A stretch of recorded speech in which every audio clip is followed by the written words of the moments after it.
First of all, good day. I believe good day to everyone. Thank you guys for joining us again. It's been a minute. We've all been here. I believe 3 weeks. Unfortunately, due to the events at Imola, we didn't have a Grand Prix.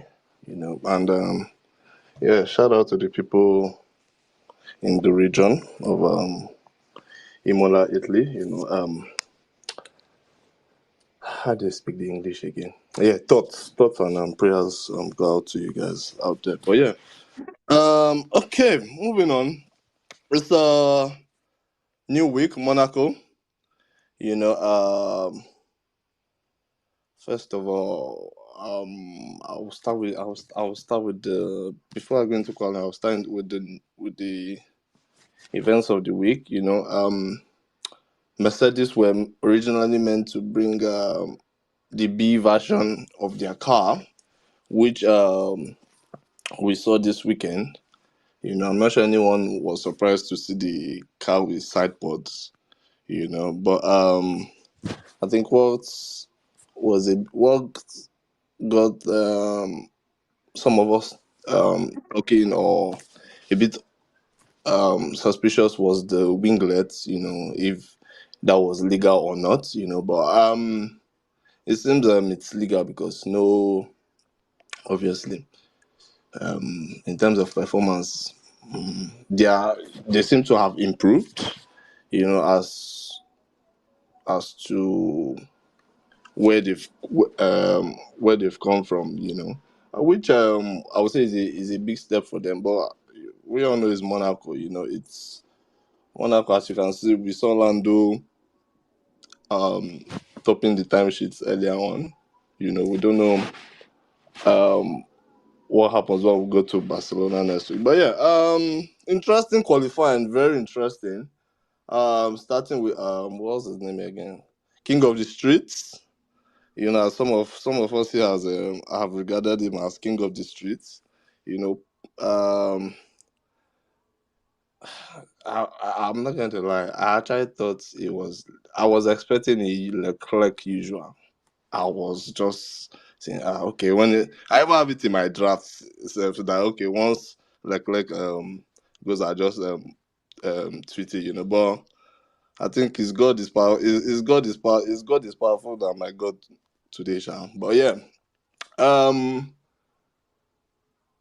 Max Verstappen on pole, Alonso with a very incredible lap. We also that he was pushing. I think this surprise came from Ocon. You know, putting in that lap towards the end. But I guess as the track evolves, the times become quicker. Basically, you know. What other the freeze? Oh my man. I'm very happy for him. If someone does well, let's encourage him. P12. Especially in a very tight circuit like Monaco. For me, he was one of the drivers I was expecting to have a mishap. You know, at a point in quality day, but it seems that everyone is disappointing me. Yeah. Okay. I guess we'll just go into it and then I'll just leave the room to you guys to share your thoughts. Okay, let's start with I'm sorry, before we even start, Seth, let me give our co-host his due credit because I know a lot of us here we saw that Mercedes car. So beginning of last season, Imade here said Mercedes need to change that car. That this no side pod concept is not going to work. Many Mercedes fans trolled him. Some people went on to, I don't want to call names, but they categorized him as a local engineer. You know, I want to say, Nigerians, let's believe in our talent. We have very good talent. Now, imagine anyway, I don't believe in a local engineer, but Imagine does not work in Brackley, but he saw what the engineers in Brackley did not see. So credit to Imadi. Um let's give credit where it's due. And yeah, let's move on. So Imadi was what are we going to call him? Okay, now we'll just call him engineer. Let's not at least the local does not surface anymore. Let's just leave it as engineer, you know.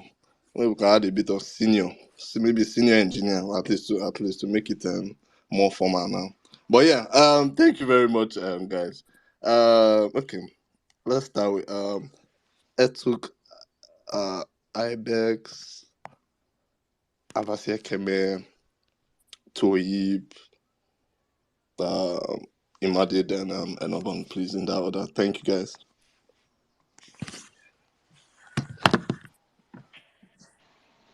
Hey everyone, good afternoon. It's been a minute since I had the opportunity to join you guys or speak at the spaces here. Right. So to the qualifying, I mean this is one of the most exciting qualifying sessions I've had in quite a while. I mean at the end of the I mean throughout Q3, I had no idea who was going to be on pole, and like admin said, that lap um from Ocon was something else. Truth is, I'm not really surprised about the results at the end of the day because, well, the Red Bull is the Red Bull. And when, in fact, after the first runs in Q3 and Alonso was on top, I'm like, I don't see him being able to stay there. Not because his lap was not fantastic, but because Max had a poor lap. I mean, he was barely quicker than the AlphaTauri of um, was it Sonoda? Yeah, he was barely quicker than Sonoda, and I I knew that there was a bit more in that car. I expected a much quicker lap from him, so it didn't come as a surprise really when he eventually put it on pole. Although, if you ask me, I would personally would have preferred Alonso to be on pole for some reason. Um, let's scatter that Red Bull dominance a bit. As it stands, I expect a pretty straightforward race tomorrow. The Max will just run away with the race and that's all and that's it. I mean, you were saying that you expected uh, De Vries to show himself and he disappointed you. Wait, calm down. Tomorrow is the race day. Just watch tomorrow. See, I'm a De Vries fan. Let me not lie. Eh? I've been rooting for him since he won the F2 championship. He's been my guy, but uh, I don't know what happened to him. I mean, we all saw what he did the day he raced for Williams, and we were like, yes, he came and gave Williams a point. Uh, he's shown that um, what's that nigga's name? Gotifi. He's wasting his time in that team, but he's come and gotten a full drive, and then I'm wondering, is this not the same De Vries that we saw doing stuff? What's happening? But don't worry, give him tomorrow. He's going to show his true colors by tomorrow. What else was I going to say? Yeah, about the upgrades, the long-awaited upgrades. First of all, yes, I agree. Imade, big ups to you because you had called this since last year, actually. But I think we should calm down with our assessments of the upgrades for now. We all know how Monaco isn't a very traditional track. You can't use that as the track is not a true reflection of the performance of the car in terms of the upgrades. So, guys, let's just have a bit of patience, see what happens at Catalonia. Even though, should be told, I'm not really convinced that the upgrades are going to do magic. I mean, the team has downplayed um, the the value of the upgrades. I mean, the drivers have said it's not a silver bullet. Toto have used the same words as if they went to school to tell them the English to use when the press was asking them about the upgrades. But at least it gives them a basic a foundation that they can work on. So even though they may not be so impressive immediately, I'm looking at after the summer break, Mercedes might then start to maybe challenge for race wins. I expect that that's what's likely to happen. But no, right now I don't expect the upgrades to start to work miracles. Yeah, so that's my take on the qualifying. Thank you very much. Etoku. Okay, let's have Apasia come in. Thank you, guys.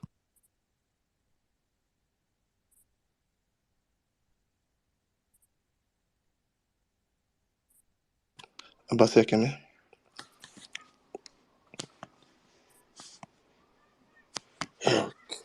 Oh, sorry. I just wanted to Okay. add this. So this has nothing to do with qualifying, please. I'm sorry. Admin is like you changed your handler on Twitter because the the way you report news now is slightly different, and I'm not slightly different. I wouldn't say it's a good difference. I think it's actually a bad difference. So here's the thing: you're reporting a story about how something happened, and you go ahead to say Max Verstappen. You're paraphrasing a news story, and you go ahead to say Max Verstappen took pole at the 2023 Monaco Grand Prix, and the price of Gary is risen in the market. Now, somewhere in that article, they've said something about the price of Gary, but the headline you're giving doesn't really. They, there isn't any real connection between the story and the headline that you're giving. I don't know. That's the way I feel. And this is new. I only just noticed it recently. So I don't know if you perhaps would like to talk to your team about that. Thank you very much, Etuk. Well, we have multiple people. What do you call it? On the different accounts. So that particular well, let's say that particular article you are talking about, if you could probably send us a DM and then I'll just sort it internally. Thank you very much. Okay, we'll do. Thank you. Okay, yeah. Okay. Uh, Alexa, can I hear? Okay. Do you want to go ahead?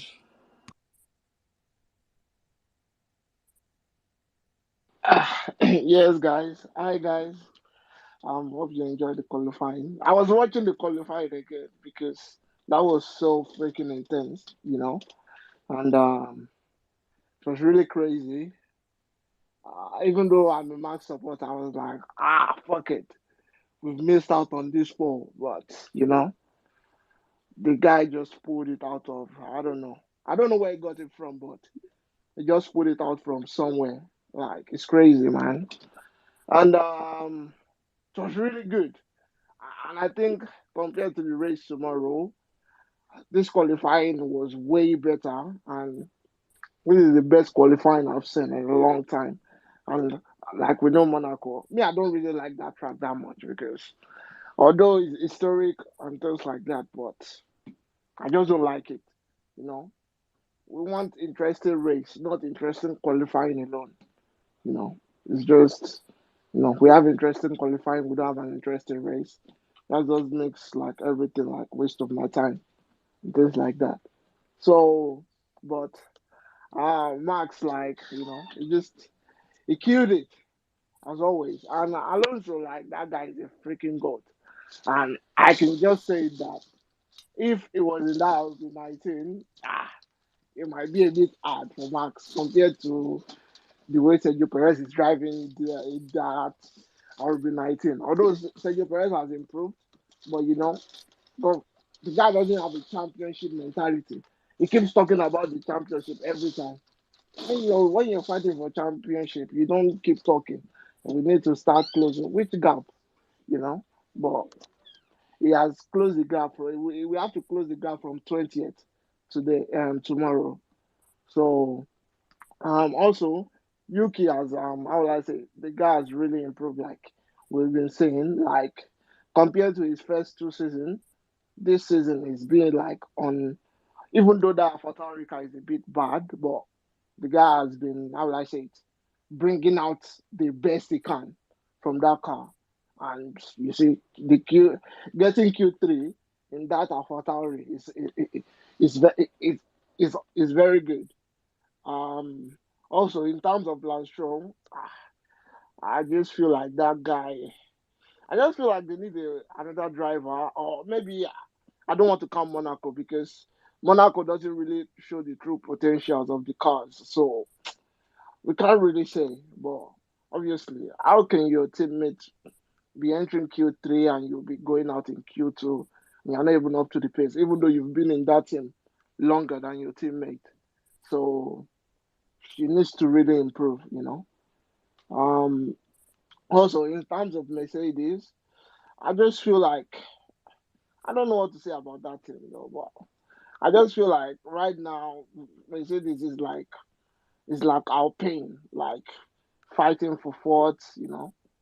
Whatever we can take out, that's the way they are now. Even with well, like someone said earlier, Monaco doesn't really bring out the true potentials of the car. But even Hamilton was really struggling with that car. Even just we said yeah, no zero side pod. They should look for side pod. Now they found side pod. There's still no pace. So I don't know what to say about that aspect though. But let's just give them benefit of the doubt that it's Monaco. When we get to the next track, we will know the true potential, whether it's the zero side pod that is killing it, or is now the side pod that is really not good for the car. Um, Also in terms of Esteban Ocon, that one I knew it wasn't going to be on pole on a normal day. It was just playing there. So, well, obviously he tried, Sha. He said, "Let me put my name there for like 2 minutes before they come and take it away from me." But at least they will recognize the guy too as a 2 minute pole sitter. So let's, I think that's it basically. But that was a very good qualifying. Even though Max has the best car, I can say hardly will anyone pull out 3/10 in the final sector. Like that's not a small child's play. It's not everyone that can do that. It's not everyone that can like take that risk of like when I saw that it was 2/10 down, I was like, oh boy, this pole position is gone. And 3/10 in the final sector, which is the shortest sector. Nah, that's that's some big balls. But um kudos to them, Sha. And Sergio Perez, even this thing that we're saying about King of the Street or things like that. I was watching some podcast with the Race. I don't know if you guys know that podcast. They are associated with WTF1, and the person was like, "Why would they be calling him King of the Street? Like, we have people like Hamilton, like a lot of guys that have won like in a lot of street circuits." But obviously, I don't want to go to that discussion. But this King of the Street that can't even enter Q2 in Monaco. But only God. But don't worry, I think it will start closing the gap very soon, But maybe not tomorrow. I think that's it. Thank you, guys. Thank you very much, and to uh, Enabang, you want to go ahead? Then we'll have Ibex next, please. Yeah, hi everyone. I mean, I'm with everyone. The qualifying was pretty exciting today. It was good, and I think track position was still high. That at some point I was at the edge of my seat, particularly with Mercedes. Their late come out and the qualifying. But yeah, I kind of expected Max to take pole today, so I'm not too surprised. Well, let me begin by saying that the best thing for me today is that Alonso is not on pole, right? I'm an Alonso hater. I'm not. I don't hide it. Alonso is not on pole. That's the best thing for me today. Anyway, yeah. So I'll take Max on pole over Alonso any day. But yeah, I expected the Red Bull to be on pole this weekend. I'm so bummed for Perez. I don't know what that was. Um, I mean, you have a really, and that's the thing about Perez too. It's always touch and go. You have a really great car. You have your second, in the championship. You have a chance to pick yourself. I mean, so today you're great. Tomorrow something is up. It's just, I mean, I don't know what was going on there with Perez. This weekend. I mean, sorry. You know, yeah, this weekend anyway. But I think he was doing quite well in free practice. So I don't know what happened with him today. But yeah, I'm bummed to see Perez start from behind, and it's Monaco, so um, basically a procession tomorrow. No chance of overtaking. So I don't expect him to finish um, anywhere. I don't know, maybe 10. Maybe that may be pushing it. But yeah, let's see. Let's see where he can finish. Then I think the Ferrari. For some reason, I thought that the Ferrari, you know, they seem to be on form this weekend at first. But I don't know what went on there. Particularly say that I actually was. If I had to predict who was going to take like P1, P2, P3, I was going to put things up there. At P2, right behind Verstappen, maybe Alonso. Enabong, Verstappen I then think Ferrari. Enabong can't hear you. I think you're a bit far from the mic.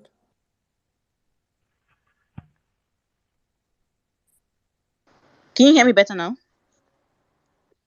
Yes, Yeah. yes. So saying that if I was gonna pick like my top three for qualifiers, for tomorrow, I would have had Verstappen, Sainz, and Alonso, or Verstappen, Alonso, and Sainz. I really expected Sainz to be up there, this weekend, but I don't know what happened there. I thought the Ferrari was really strong here in Monaco. Um, who else? Esteban. Esteban. I mean, I personally think that we don't give Esteban enough credit. I thought that that's at some point I was like, is Esteban about to take pole? Yeah, but I mean, he had a really good drive today. Gasly at first. I'm not sure where he eventually finished. I think P7. Yeah, but the Alpine was really strong this weekend too. And then I mean, I'll leave the other teams for later, but Mercedes. I think that we may be coming in a little bit too strong because I don't know what everyone expected from Monaco, but I mean, yes, of course, the upgrades were coming, but I didn't expect that we would be doing well in Monaco. You know, I'm just looking forward to see what happens in Barcelona next weekend. But I think that, I mean, to even beginning of FP3, Lewis was looking strong in that car, but I don't know what happened eventually, particularly FP1, to be honest. But I don't know what happened eventually. But yeah, I thought Judge was going to outqualify him. I don't know what happened there with Judge either. But I think that maybe for the Mercedes, we should wait till Barcelona to see if these upgrades are really working. But Toto has made it clear already that yo, it may not work as well as we expected to. But I mean, let's see what goes on there. I didn't expect much from us this weekend. I was just looking to see the other teams, particularly Ferrari, um, Red Bull, and then of course Stroll. I don't know what. I'm not sure. I mean, I can't put Stroll at the same put him on the same pedestal with Alonso, but I think I would expect a little bit more from him in that Aston. I don't know what's going on. Uh, Same too. It's like Perez touch and go. I don't know what's going on with him, but yeah. I mean, I'm excited to see what happens tomorrow in the race. If the racing gods do me a favor, Alonso and Max Verstappen get into a tango, but let's see what happens tomorrow. Yeah, that's all for me for now.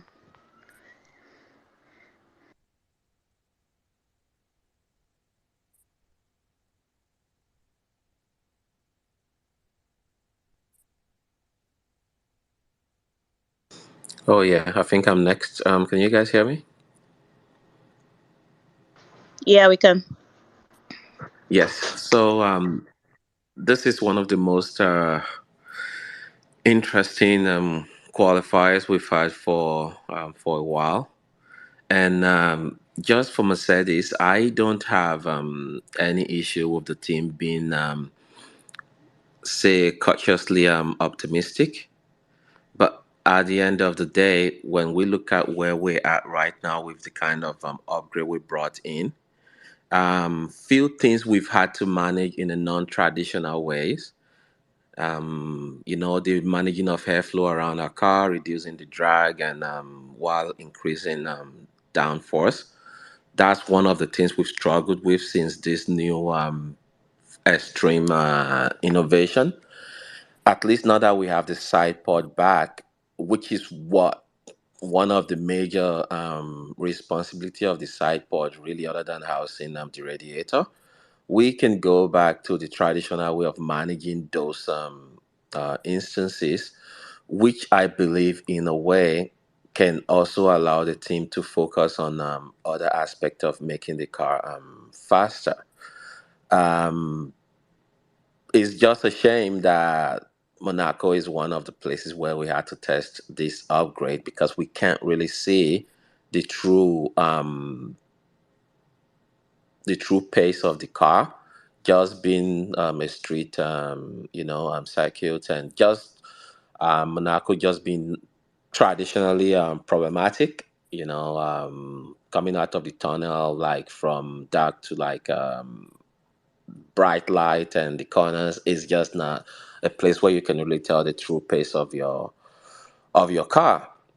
And for Ocon, like you said, Bang, like we don't give this guy enough credit. And I know someone made like some sliding comment about like 2 minutes like pause it. I kind of like, like this guy. I watched his onboard on Sky Glass, and we just have is in the Alpine, and to even be able to finish fourth, and we have the Ferrari, the Mercedes, the Aston Martins in there. You just have to give some credit to our guy here, And I think the last thing I want to touch on, yes, kindly, I'm glad. I think before the last thing, with Paris, even as much as I feel some kind about this guy, if what happened to him happened to Hamilton or Russell, I'm sure we, the Mercedes guy, will be saying, "Oh, well, there is a car right there in the corner, the Alpine that could have possibly distracted him."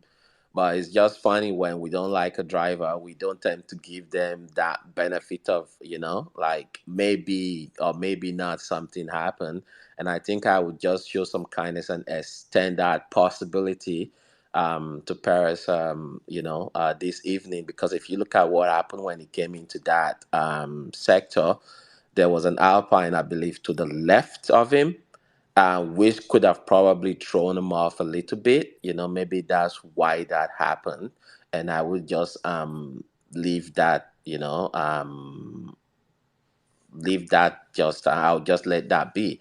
And I think the last thing I would like to touch on, as for the race day tomorrow for Hamilton, I don't expect anything crazy to happen, but I think his first responsibility will be to hold position, because the last thing you want to do is try to take unnecessary risk, and then Russell gets in front of you and you can't really go crazy and start attacking. Your teammate, that just changes everything. Just is going to be medium and hard for sure. And I will be keeping an eye on the front too. Maybe those two takes each other out, because we all know that turn one in Monaco is one of the shortest in the on the tracks we have in F1. So there's really not, you don't have enough distance there unless you want to take like the absolute risk. So hopefully one of them is crazy enough tomorrow to like, and then before you know, we may end up on the pole, but it would take something special that is mostly sorry, not like we may end up on the podium, I meant. But it would take something special, that is totally beyond our control for that to happen. Yes, and thank you for giving me the platform to speak. And I yield back. Ibex, thank you very much. Okay, we have Abdul. Abdul, thank you for waiting, and then we'll have Yemi next, please. Thank you, guys.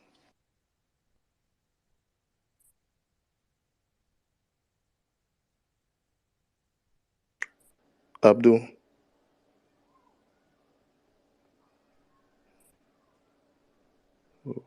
Okay. Yemi, do you want to go ahead? Okay, can you hear me? Yes, you can. All right. So I mean, everybody is jolly. I don't understand.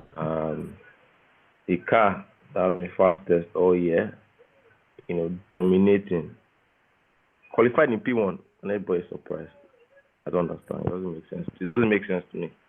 You know, if it did not qualify in P1, then be here cooking and saying it's a shame.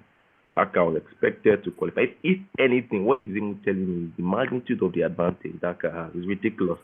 In a track that everybody predicted to be their weakest track, they still, somebody's dunking 2 tenths on in the final sector. That's and they are saying the driver. This is the same driver that crashed on in Saudi Arabia. That's the same driver they are saying.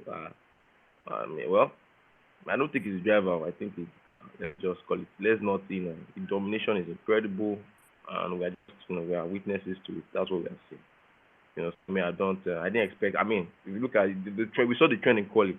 I mean, apart from practice, finished, on top of practice three, even in practice two, so even the first quality, second quality, quality one quality. So it was, it just the way they executed it made it look like, oh, last gasp, no, it's just drama. The truth is, I didn't expect any less. Aka has been dominant all year, and it continues to dominate. And the fastest car qualified P1. Simple. There's nothing more to say on that. I mean, I thought Alonso's lap was a good lap. And I actually didn't mind if he was on pole. People say, "Oh, I don't send the guy," but I wouldn't mind it. I thought Ocon. I mean, Ocon is a fantastic driver. So I mean, I'm not. I think the Alpine they showed some really strong pace this weekend. We'll see if the pace is permanent. And actually, when I look at it, it makes sense because they have a very similar design to Aston Martin. So, and that design, with the deep gullies, is supposed to have some advantage in this track. So, I guess that's what we're seeing on track with them. So it's interesting. I mean, good one for Ocon. I don't know where. I mean, so for me, I've always said about the Mercedes upgrade. I've always said, look, man, it was never about the side pods. It's really about suspension, ability to maintain a very stable platform. That's something that Adrian Newey and his team figured out from once. Kudos to them. They've developed to such a point that they're very dominant today. I think it would have been interesting to see if had a this suspension, but with on the old configuration of side pods. I've been interested to see how much the suspension, the front suspension changes. How much of a performance difference they would have contributed, right? That's all ifs, buts, wishful thinking. It doesn't really matter. What matters to me is that there's progress. I think there's progress. I don't know, Lewis qualified. It was just in what I'll call a very super quality session. That qualifying session was executed well by Mercedes. And if you don't just see, I mean, what I posted something on the board. So Lewis actually even come out and say it was his mistake because he wanted to change the setup, and the team was like, no. So he's gone against the team to change, or he's pushed for a setup change before quality that didn't really pan out. I mean, so that means there's probably maybe 10 to 2 more in the car. If you ask me, then the car is not so fast. So I think they've actually made tangible progress. I think they are very cautiously optimistic. I think they see that they've seen that, oh wow, okay, there's a lot of performance if we really make this suspension change, and they're now beginning to see how much more that makes a difference in terms of the performance of the car. And I don't think it was a bad call. I mean, I thought bad. Maybe George could have done it a little bit better, and maybe Lewis as well. But I think even given the circumstances, 310 or just about above 310 to pole. in a very tight quali. That's not and the quality was also suboptimal for them. I don't think that's a bad chance. So I think that's slightly at least compared to where the team was in this same track last year. This is a far clear difference from where I mean last year they almost second off. So I think we're made very strong progress. So I mean, bring on Barcelona. We'll see how that one goes. I think we can take it. They found like it seems like they found the stable platform. But obviously the early feedback about is okay. Yeah, this is better. There's obviously still weaknesses, but so that's all I need to hear, and we'll take it from there. There's nothing big ball. So yeah, I'm looking forward to. I mean, they say it's gonna rain tomorrow. We'll see now. We'll see. If it rains tomorrow, then the race. I think the race could be a very interesting. See how that goes. If Leclerc gets a penalty, then that's massive blow to Ferrari. I think that's all their fault because they should be telling their driver, they should be giving, the driver the accurate timing. I mean, I don't know if you follow the onboard. But when you follow the onboard, I follow Lewis onboard the line. You see, this guy 3 seconds behind, like every minute, 6 seconds, like one is on top of it.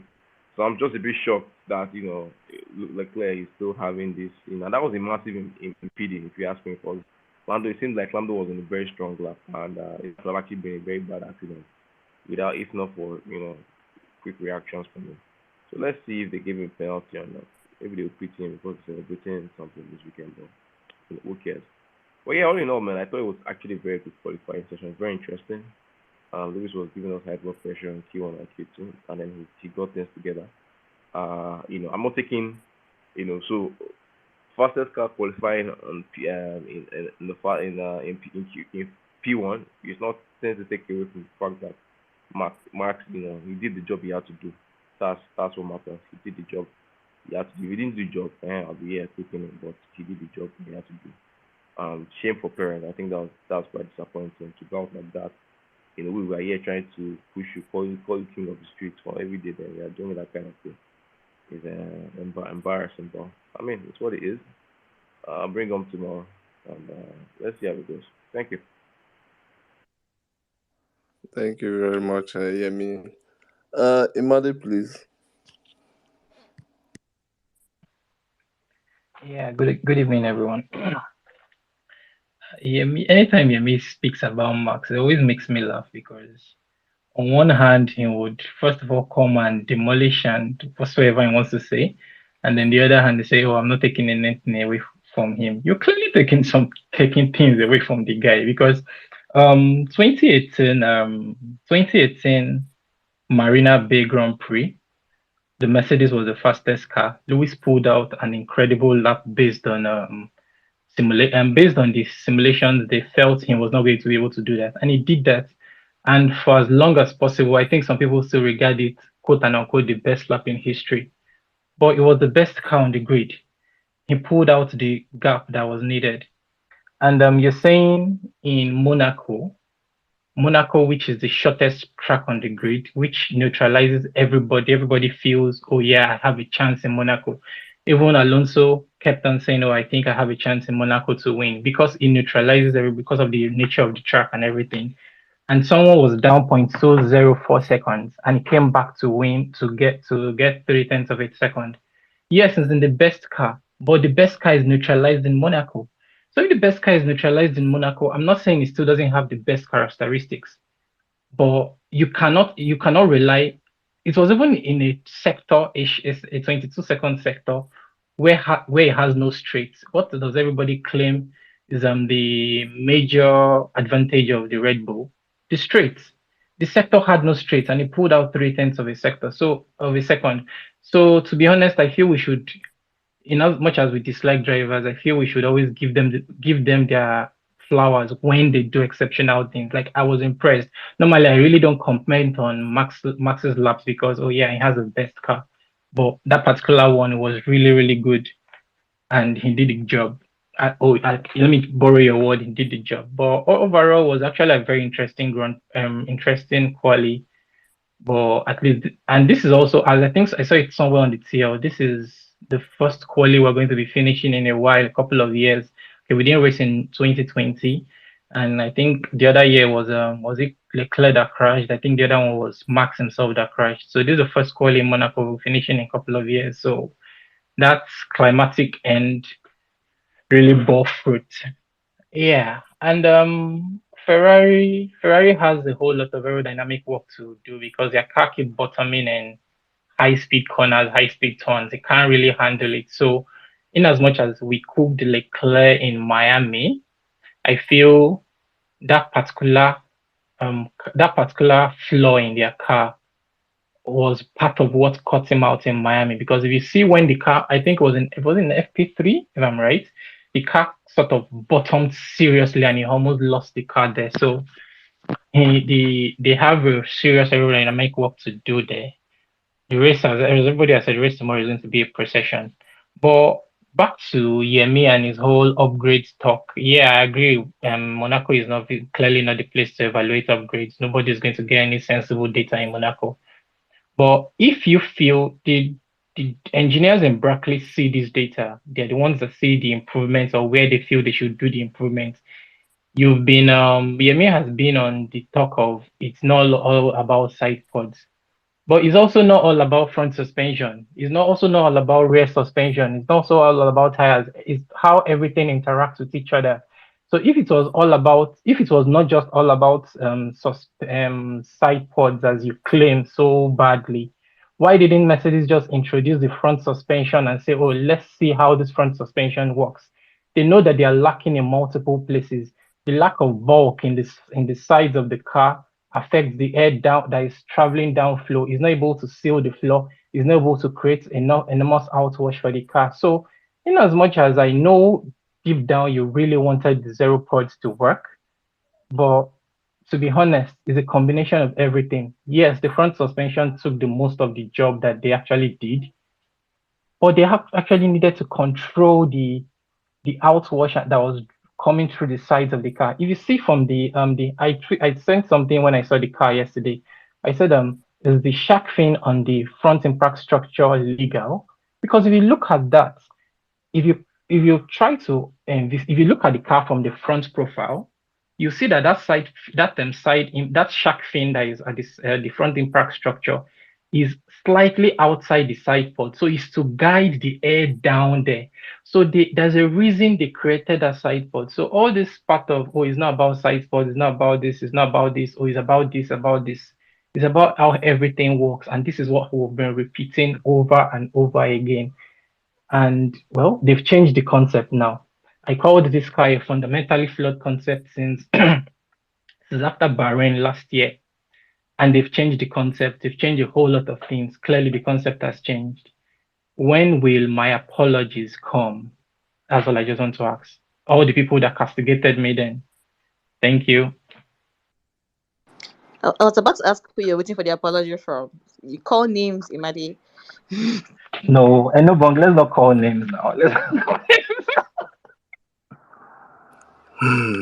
Anyway, me I've apologized to Imadi because me said I doubted the his own aspect of his own hypothesis of the engineering, but it turns out he's correct. You understand? But yeah.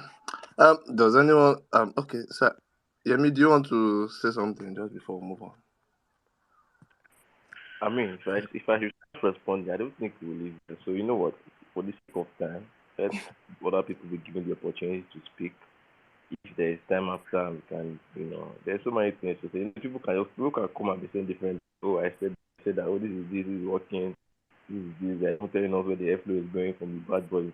Okay, I'm not. I mean, I'm not an engineer. I mean, I'm not an aerodynamicist in the Mercedes team. So so if we start a workplace, so let we just go. The point is they changed the side pod. They didn't qualify on four. So I'm sure all of the side podders, I hope people are happy now. They've changed it. At the end of the day, performance is performance. And I believe I said at the beginning of the performance is performance. I don't care if that car looks like a, you know, school bus. I don't give a damn. Just please. I'm tired of, before I was looking at, okay, yeah, let's get back. But now at this point, 1 year into this, it is clear that, one thing is clear for these rules to harness these rules, it's all about stability of that floor. It's all about the floor. I mean, look at the Red Bull floor. Thankfully, we saw two pictures, two the under the underbody of the floor today. See how much the Red Bull. Check that Red Bull floor. See how much the skid block has won. That thing is driving to the ground. You get, So versus the Mercedes, there was just a bit. They were marked, but it was not as worn as the skid block of the Red Bull. So that thing is stuck to the ground, right? So again, I'm a narrow guy. What is important is that the team has is learning, and they've seen that there's a different direction they want to go, right? Suspension change is very clear and was a very difficult one to achieve. Kudos to them to actually be able to work it. If you look at the car inside the side pod, what they just effectively done is the side pods, they just changed the warehousing around the side, around where the vertical side pod was. They basically just made it non-vertical. That's what they basically done, right? That's what they so the bag is still the radiators are still as I mean if you open the car up, it basically looks the same as the previous config, except for minor change, which are obviously obvious changes that need to be made for the changes that they're bringing in terms of the bigger side ports, right? So ultimately, for me, I don't care, right? Performance is performance. If they change, if they want, they should go back to zero. I say zero vertical side ports. If they want, they can do X. I don't care. Just give our performance in fact. At this point in time, that is what matters, right? That is what matters. I think this weekend they delivered performance vis-a-vis where they were before. If compared to last year, they were horrible last year. And so, in fact, that last year was after just after they did the body. Was the Spanish GP update that they bought last year. So I'm a good race, George. We're all happy and everything. They came to Monaco. It was a crappy and tail race for them. So, it's clear this regulation is all about stability of that floor, across braking because it's so that's what drives performance. Because at the end of the day, the best team win. Currently is Red Bull and the January. Kudos to that guy for doing a fantastic guy. Not today. So, if we get there, if the team is able to get there with the car, then for me, I'm done with all this side for zero for this. If it's a apology you're looking for, you can get it from I don't know. You can meet James Allison. He will give you the apology when next you see him. Or maybe you see TOTO, you apologize to him. Or Michael, I don't know, but for me, performance is performance. Let's again. We're not ultimately. We are not. We are just here arguing. I'm not an aerodynamicist. I'm not like an F1 engineer. So anything you say is just what I say. So what you so I did get. So let's not.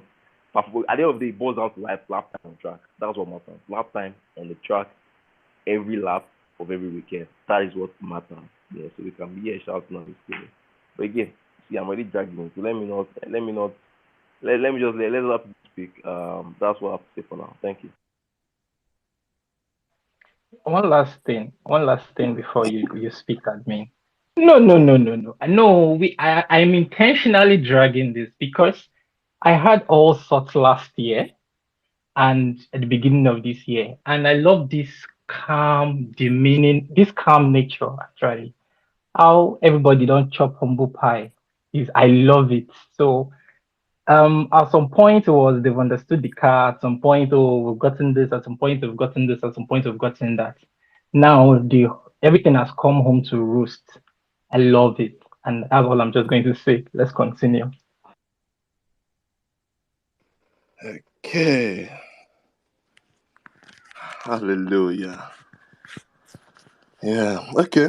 Let's move on. Abdul. Abdul, I beg. Are you there? Let's have a. We'll have Abdul, I'm here. Abbas, then Regis, then Hassan. So yeah, Abdul, please go ahead. Yeah, I'm here. Good evening. First of all, it was an absolutely incredible qualifying. One of the most exciting I've seen so far. The last one that really got me out of my seat this much was Sochi 2021 when Lando got pole.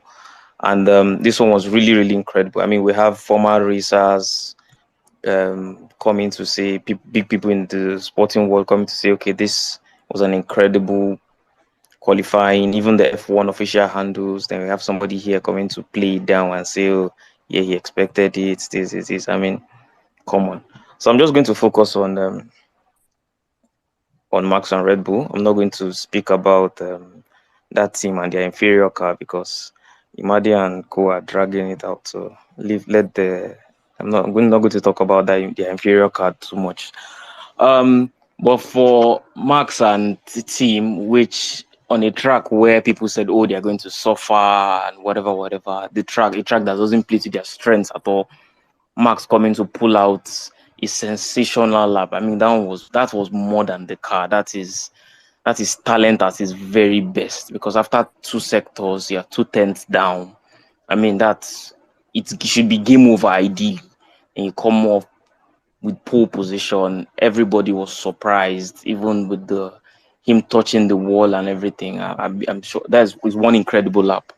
And Monaco is the best place to be actually. So if there's somebody that could close things out, I mean, it's Max. You want to be there to close things out. And then big ups to Fernando Alonso also. I know he thought they had it in the bag, but Max pulled out something special. So for Ocon too, another good qualifying. Yuki Tsunoda to continue to do excellently well. And the Sundays on the Monaco Grand Prix are not the most exciting. I don't think, except if rain falls, I don't think it's going to be as exciting as today. But we'll just watch the procession and hope for the best. Anyway, thank you. Thank you very much. I don't think it's going to be processional because you see, I just realized that Nick De Vries, first of all, he does not even know how to use brake, and then him qualifying P14. Ha, okay. But yeah, no wahala. Abasaka, please go ahead. Yeah, good to be back here. Seems like it's been forever, especially since we weren't here last week. I think I'm just here to make a case for, Monaco and, the brilliance of it on days like this. Usually it's in discussions on Twitter and even on this space a couple of times. Like we've had those discussions, people want to get rid of the track. People complain about Monaco every year. But then there's moments like this that delivers. I mean, you could say Sundays doesn't usually live up to, you know, what people want. But then you could say the same for so many other tracks, like so many other tracks. There's 22, 23 races. How many interesting races do we have in this season? And yet it's Monaco everywhere. He just wants to, bang on about. I mean, no, very few overtaking and all that, yes. But then there's that, then the aesthetics, the history behind it and everything. Qualifying days like this, I've never understood why so many people are so much, against it. I mean, there's worse tracks on the calendar to get rid of than Monaco. But as by the way, good qualifying session for Abasaka, so just one. So let's just give example. yeah. Oh, I should give an example. If you are giving talk, you are discussing topic, you give example to so that everything will just gel at once. I mean, France. France is terrible. I mean, that's off the calendar already. I'll say the current was on the calendar. Hungary is there. Like nothing ever happens there. Nothing ever happens there. Well, nobody is complaining about that one. Every year we just allow it to go on and nothing happens.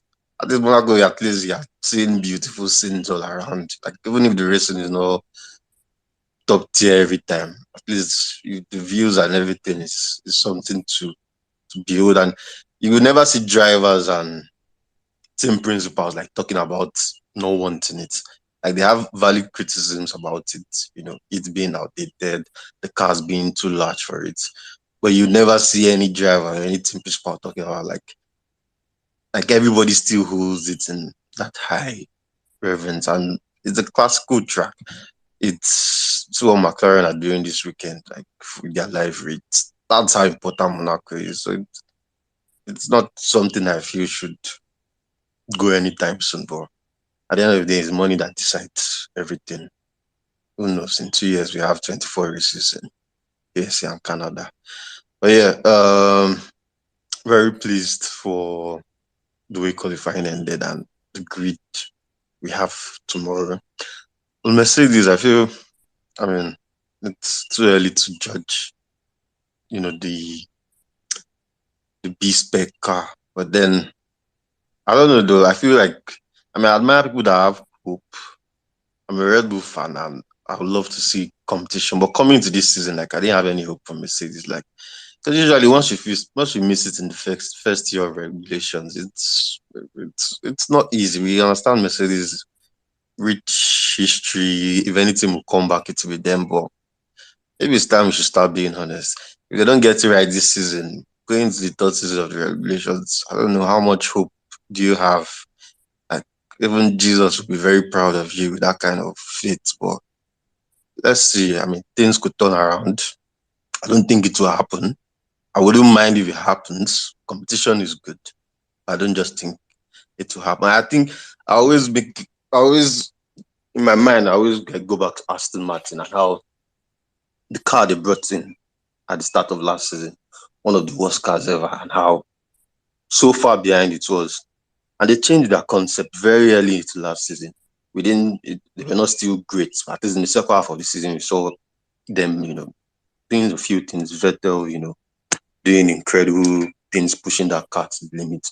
But those guys changed their concept very early, and now they're already starting to reap the benefits of it. And at that time, you mentioned that Mercedes should change their concept. It was like you didn't know what you were talking about, which is of course what Made and me have been having a back and forth about. But who knows? Maybe if that early they made a change, who knows where they will be now? But I guess maybe it's like one of the things like the big team suffers from. Aston Martin can easily just say, we've done crap, let's change it, and nobody cares. But if Mercedes admit that early that what we've done is crap, it's not, it doesn't look good for them. So I understand they want to make it work. Even coming into this season when they had a chance to change it very early, they still wanted to make it work, and it's them.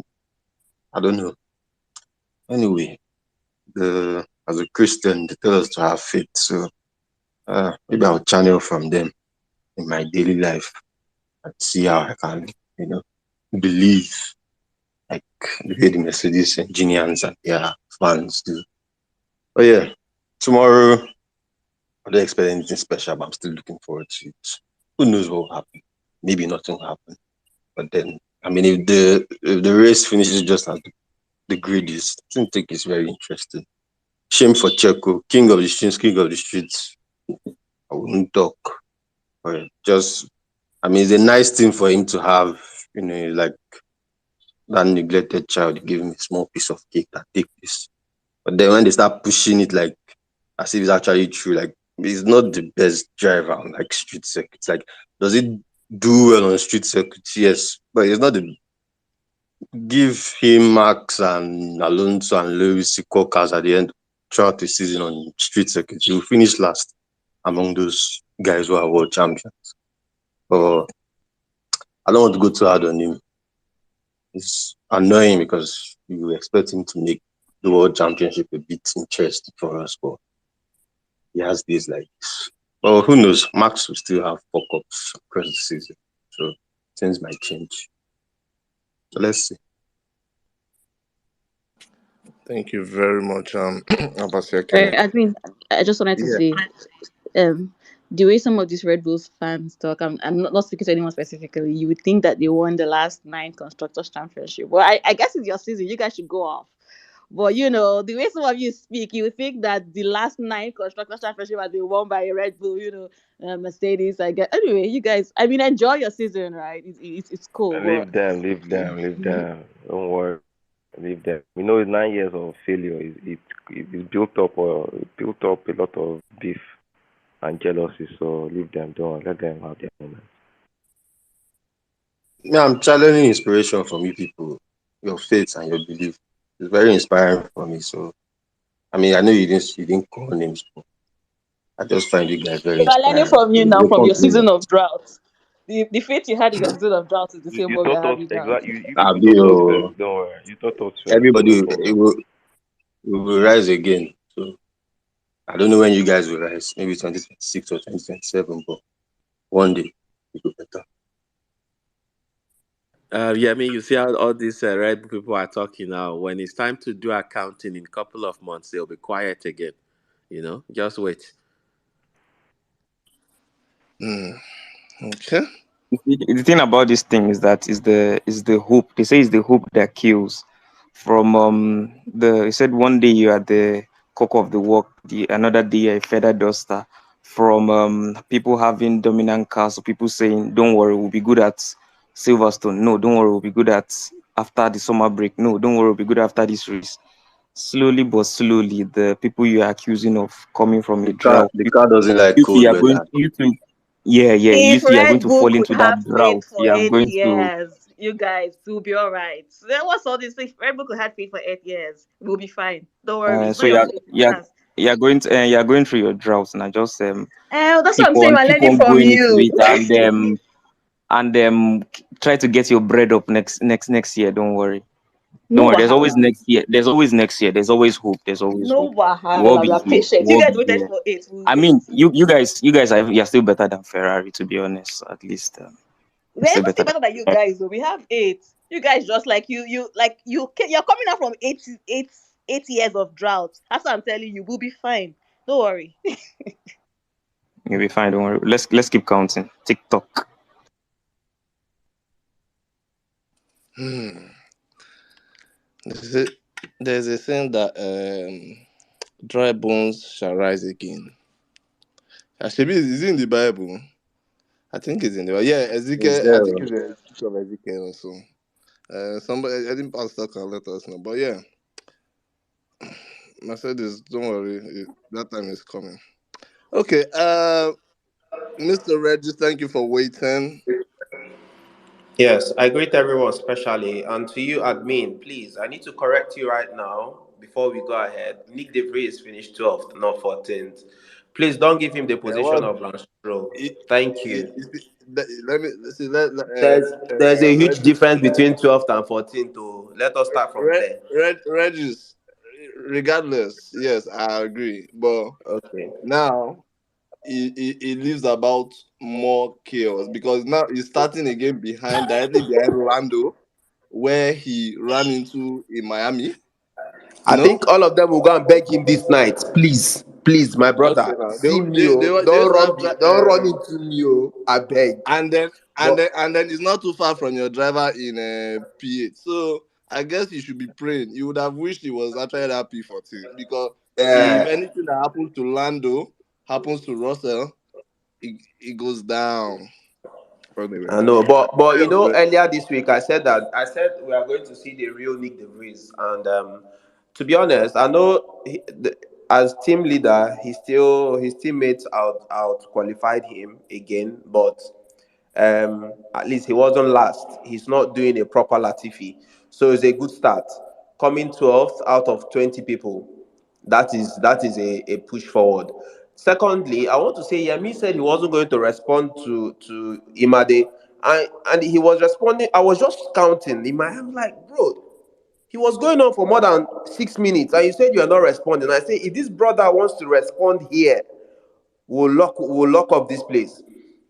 And I think personally, I just feel like Mercedes fans, the only thing that's giving most of them joy, or most of us, because some days are Mercedes, other days I don't even know, is that Hamilton still out qualified Russell. And to be honest, I was a bit disappointed with Russell because I feel like the pace was in that car to put it ahead of Sainz. Maybe there was fit there in that car. Something must have gone wrong. And I think when I listen and hear what went on, and we have to give Max Verstappen his flowers, man. I was look in that last sector to pull off 3 tenths. I don't know how he did it. I don't know why Imade is saying. I learned that that is the only straight part of the track, and so it makes sense that he was able to pull that off.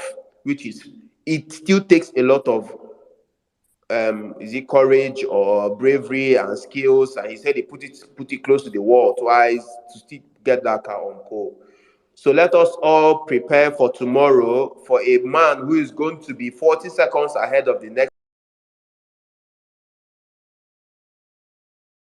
person on the grid, because our title contender or title challenger, the pressure is getting worse and worse.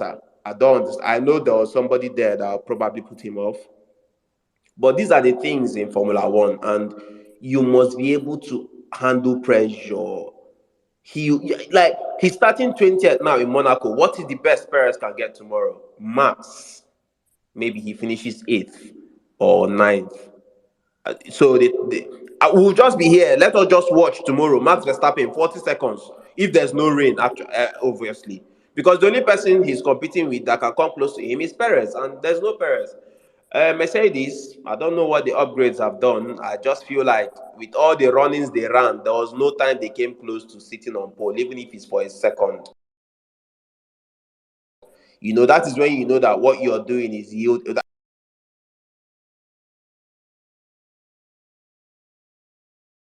Personally, that's what I feel. Will we give Zafna sticks when he said that his car is going to challenge with number one and number two. Shebi we don't see him today. Ocon carry his vehicle and his motor and put it pole position. If anything had happened today, let us say there was a crash. We'll do a Magnus in here. Ocon will carry pole position and go and win race by the grace of God. But yeah, I give it to them. I think for me today, because of Max's brilliance on this qualifier, I think Max number one, Ocon, and then Alonso. I don't know what Lance Stroll is doing. How we'll talk about that one later, but big ups to Red Bull, and whatever speed that car has when he opens that DRS, whatever. I don't know how they do it, but God knows it's nobody has answers to it. So everybody let's just hand it to them for tomorrow and then continue. I yield the mic.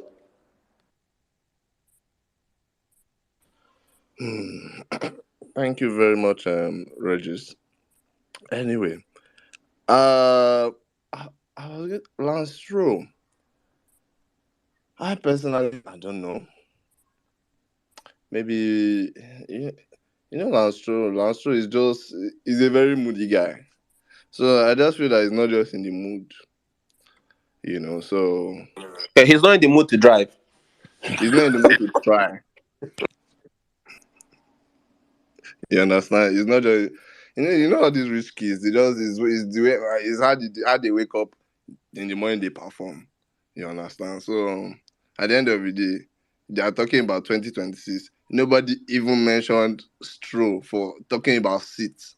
To tell you how solidified the his or rather the system is. You understand? So but yeah. I think the thing with Stroll here is, I don't know. For for those of us that were younger, when we had maybe if your parents acquired the services of lesson teacher, if you were the type that had maybe like two lesson teacher, there's one that is serious, there's one that is not serious. You understand? Now the parent has brought new lesson teacher. Maybe this one now is for maths, hypothetically. This lesson teacher is just like, he will come home, he will come to the house, they will give him food, he will just tell you, don't worry, just do it, just do it. That's what's happening between um Lance Stroll and his current teacher Alonso. There's no Vettel to guide him. Alonso is just there for his own doings. But yeah, that's just my suggestion on that, Regis. Okay, let's have Hassan, then we'll have Raphael next, please. Thank you. Yeah, please, can you hear me? Yes, boss. All right. So please, I want to drag us back a bit to this Mercedes thing. And I just want to quote something from Thanos in Infinity War. He said, "Dread it, run from it. Destiny still arrives." And I want to say RIP to the zero side pods. Our wide body car is back. Hopefully in Barcelona, James Allison will continue to develop this car and we will not see all these things that Mark Elliott or Mike Elliott has done for us. I really want to forget these past 1.5 years because this guy has really put me through pain and suffering. James Allison is back. He's our new, I don't know the title, Sha. He shall switch something. He's Sha back. He's no more designing boots for us. He's back. And I want to talk about one particular Red Bull fan here that knows themselves. They said we should what's it called? Red Bull should complete their quali laps on time because man them are binning it. I just want to know who binned it now in quali because there's one person that like straight out Q1 they were out. And that's the way I don't even understand. I think they're title contenders. I'm not sure if they're title contenders. But that's what they were. That's what I was hearing at one point in time. So I just want to know who binned it that time and if they're still doing well. And yeah. And yeah, congratulations to Max Verstappen on his lap. Yeah, it was nice. Thank you for Max Verstappen. But did you see what Lewis Hamilton did? Like every 50 seconds, last lap on the line, my guy is not binning it. My guy is literally entering the next stage. Someone literally had 10 minutes gap to literally like do a couple more laps. But that one binned it. Lewis did not do that, but somebody was binning it, sha. I'll leave it at that. Nick DeVries, somebody said Nick DeVries is team lead of Alpha Tower. I wanted to address that because this man is not any team lead. This man is a rookie. Please, Yuki is still finishing above him. Yuki is still the team lead at 18, while Nick DeVries at 28 is still understudying Yuki. That's all from me. So Please, I have a question. I have a question for Regis. yeah. Couple of weeks ago, he was all about Christian Horner is going to be given preference to Max. This one, he was all about that kind of conversation. Now this is one race weekend, yes, but if he is the team principal, if Regis is the team principal of Red Bull, and as I said, based on results, based on who has been with your team for how long and all that kind of a thing, who has gotten the results, who are you going to trust more if the person has the points in the bag? Same person that out of the blue decides to bin it and wherever, or same person that continues to put in the laps? The question is to Regis.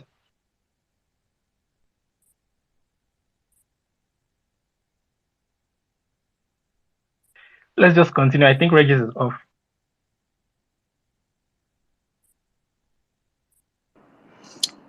Okay, can everyone hear me? I think it's my turn now. Hello. Yes, we can hear you. Okay. So I'll just speak on tomorrow's race first of all. I think a lot of us are having high expectations, but guys, it's Monaco. Even if rain falls, it's going to be a snooze fest. Last year, I think the only thing the rain brought to that race was to delay the start. So let's just tamper our expectations. It's going to be a procession tomorrow. But with regards to the quali, I think Hamilton was just putting us on the edge. You know, Q1, Q2, he was barely making it on his last trial. But I think it was an enjoyable qualification. Nothing so outstanding. Max was expected to take pole, and he did.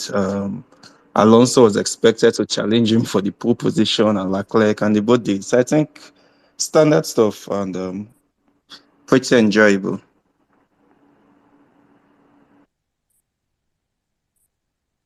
Thank you very much, Raphael. Okay. Um where were we? Okay.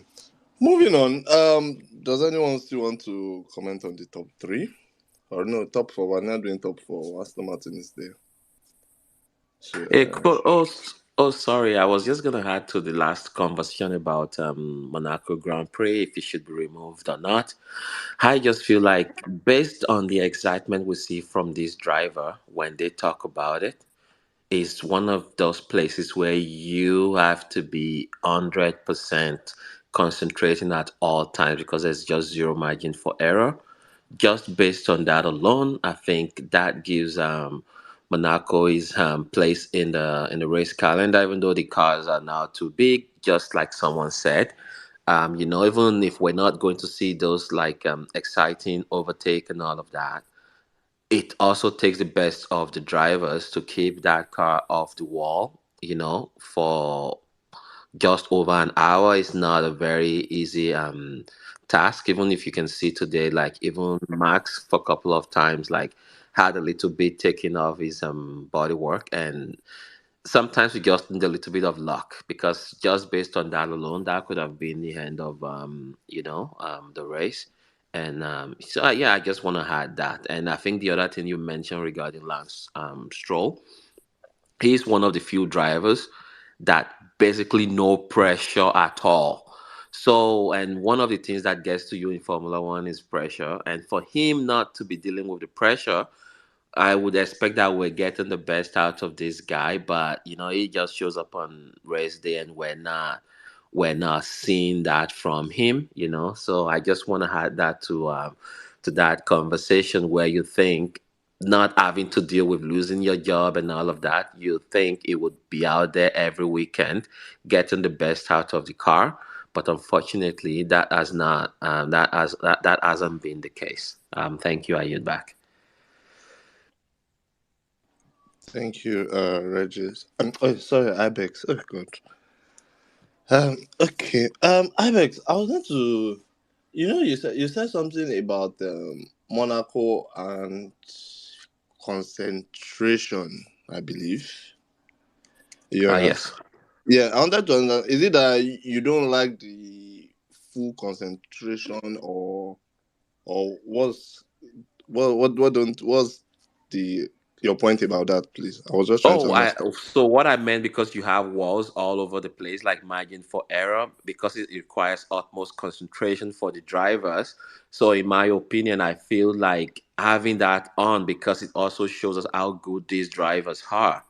To be able to keep that concentration for over an hour, just going around in circles and not making that mistakes. And even when we see them, we just need to be kind. Even when you look at the history of Monaco itself, even the best racers in the history of the sport, they've had their Monaco moment, right? That's just the truth. So that's what I meant by that. Oh, okay, okay. No, no worries. Thank you. No, I agree with you. 100%. At least Monaco is the test of, if you can win a race in Monaco, then it shows you have confidence, and I don't know that. Yeah, you can. It shows you have, will I say, the ability to withstand a huge amount of pressure. And that's just the way I see it. But yeah, Shalewa, can we have you next, please? Thank you. Then we'll have Miss Catrock. Hi guys, good afternoon. I'm so happy I finally get stuck on this spaces. I just want to gloss over what that person said about Lance Stroll, and it's something that has been very, very conflicting for me. I don't like, I've gotten to this point where um, I'm not sure if he's actually a good driver or if he's just there because of daddy's money, right? I understand that, like, yes, you're moody and all, but at least put in an amount of effort. The excuse last year was okay. The Aston Martin wasn't so great. It wasn't all that. But now you have a good car. There's no excuse. Why are you not? Why are you still finding it hard to get into the point or making it to Q3? Now that's by the way. And I also have like this thing. I love the underdog story in Formula One, and I wasn't able to watch the quali live, I had to watch highlights because I was working. So when I watched the highlights and I saw all the things that happened, I had my heart in my mouth and I'm so excited. I don't know if you can tell from my voice, because just seeing Ocon in pole position, I was so happy. I didn't know like the whole Leclerc Alonso thing was still going to happen. So seeing him there on a track that is also very twisty, turny, very hard to overtake on, right? It would have been quite interesting to see how he would have been able to sustain that position tomorrow and how long he will sustain, obviously before the Red Bulls and the Ferraris come and like they overtake him, right? But I don't know, it would have been such an interesting thing. But yeah, I'm excited for tomorrow. I'm also excited to see how well Checo is going to be able to move from the back of the grid to the front. I want to see how many laps it's going to take him. I want to see how well he can do, because now this is, again, it's Monaco. It's not just going to be, oh, you have a fast car.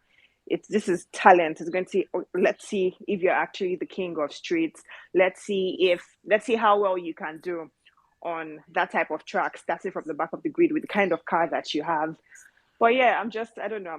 I'm quite excited, and I don't like that we're all fighting. This whole Mercedes Red Bull thing. Let's just try and live in harmony. I don't know. Yeah, that's all I want to say.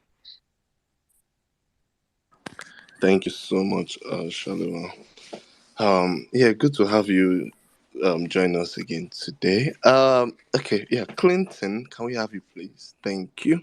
All right, so for me, that Q3 qualifying lap by Max Verstappen, for me personally, was the greatest single qualifying lap I've seen in Formula One history because he had a great sector one and two. He knew the pressure was on for sector three, and he delivered perfection. And the reason I say that is because he grazed the wall three times. How many other drivers during qualifying today ran into walls, hit walls, same thing in testing, and he grazed them each one. We are talking an absolute drive of perfection. And so for me, that was an absolutely phenomenal run. And I say, give the guy credit because credit is due on that qualifying lap.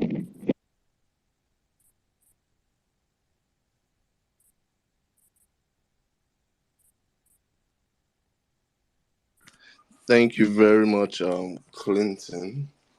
Um, well, with it being Monaco, I would say it was a very good lap, but yeah, greatest, I don't know, but sorry, was it greatest lap or qualifying? That you said, Clinton, He said specify for greatest me. qualifying lap. Oh. Yeah, that's what he said. Oh, Yeah, no, greatest of all time. And just to be clear, Exactly. when you scrap so the wall, so you got Clinton, lucky. Clinton, why are we You going to got call lucky. the That's what it is. what? Clinton, why are we going to call Max's lap in Saudi Arabia Hold 2020? on, I got to Is jump it in. It's not 2021? just luck. It's one thing to graze the wall once and say it's luck. It's another thing to do it a second time and then say, well, that's just luck. And then to do it a third time and come out with the hottest lap while everybody else was either avoiding the walls or running into them. Okay. I thought it was Uh, phenomenal. I have a question, Clinton. Do you think it was deliberate that it grazed the wall or it was accidental?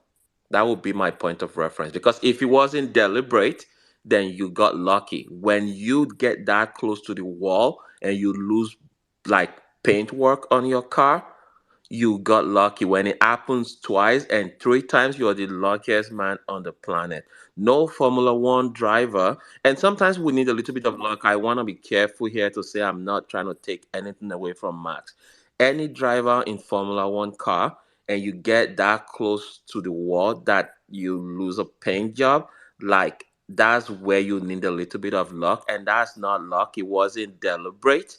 If you're telling me that it is deliberate and that's what it intended to do to be able to squeeze everything out of the car, then you can start talking about excellence. That is not a perfect lap. It was fantastic. It was excellence at its best because he is a great driver. because once that happens once, you tend to like back off and not want to take any other risk to keep going. That's what makes this guy a great driver. But you cannot convince me that that was a perfect lap. It's like watching basketball. If the ball touches the rim, you can't call it stainless, right? When it doesn't touch the rim and goes right into the net, that's when you say stainless. When it touches the rim, it's not stainless. In this case, this is not a perfect lap. A great driver, excellent performance, I would give you that. But this is not the best lap of all time in the history of Formula One. I yield back.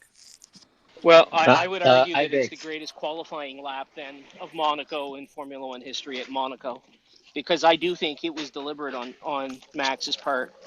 He has a record of putting himself in crazy positions, and he seems to have nerves of steel. And I'm not a Verstappen fan. I'm a Lewis Hamilton fan, but I recognize greatness when I see it, and what I saw today was absolutely great. So Ibex, in addition to what Clinton is saying, I would also say this. Now, the typical driver, you brush the wall the first time, you lose a bit of confidence, so you deliberately avoid the walls next time, with the wall subsequently, and he comes to the wall without losing confidence, balls or steel. Now, I mean, I agree with you. It probably isn't the best lap of all time, but I would say it's up there with Hamilton's Singapore lap from 2018, just like Imadi had mentioned earlier. Yeah, but you know what normally happens when you make contact with the wall? You lose the back rear, right? And once that happens, your race is over. So I don't think a driver would be crazy enough to deliberate. And I'll let engineer Imade come in because he is the engineer here. We can defer to his professional experience here. I don't think any driver would be crazy enough. You can cut it close, but to tell me that was deliberate, I think this is where we kind of like disagree, and I'll go on mute now. Please, engineer, come in and give us your 50 cent here. Thank you. Uh, sorry. Well, I don't even like identifying as an engineer, but Ibex, I think you're actually answering your own question in a way. And what I actually wanted to say when I came in, when I raised up my hand was, I think this whole greatest lap of the thing is subjective. So to be honest, there's no point we banging about it. Everyone is going to see multiple laps differently. Like as I said earlier, I rated the lap because of how short the sector was and everything. But to answer your own question, he hit the wall 3 times. If that happens to if you brush the wall once, most like 95 or 99% of drivers, even Max himself, most times would reduce his speed and be careful and just live with it. But he did that 3 times. That's balls of steel. And you no driver cannot you can actually you really can't say a driver is going close to the wall or intending to brush the wall. It happens. They live on the edge. These guys are driving at 290 kilometers, 300 kilometers per hour. Everybody lives on the edge. So it's how you can carry the speed up and live with it.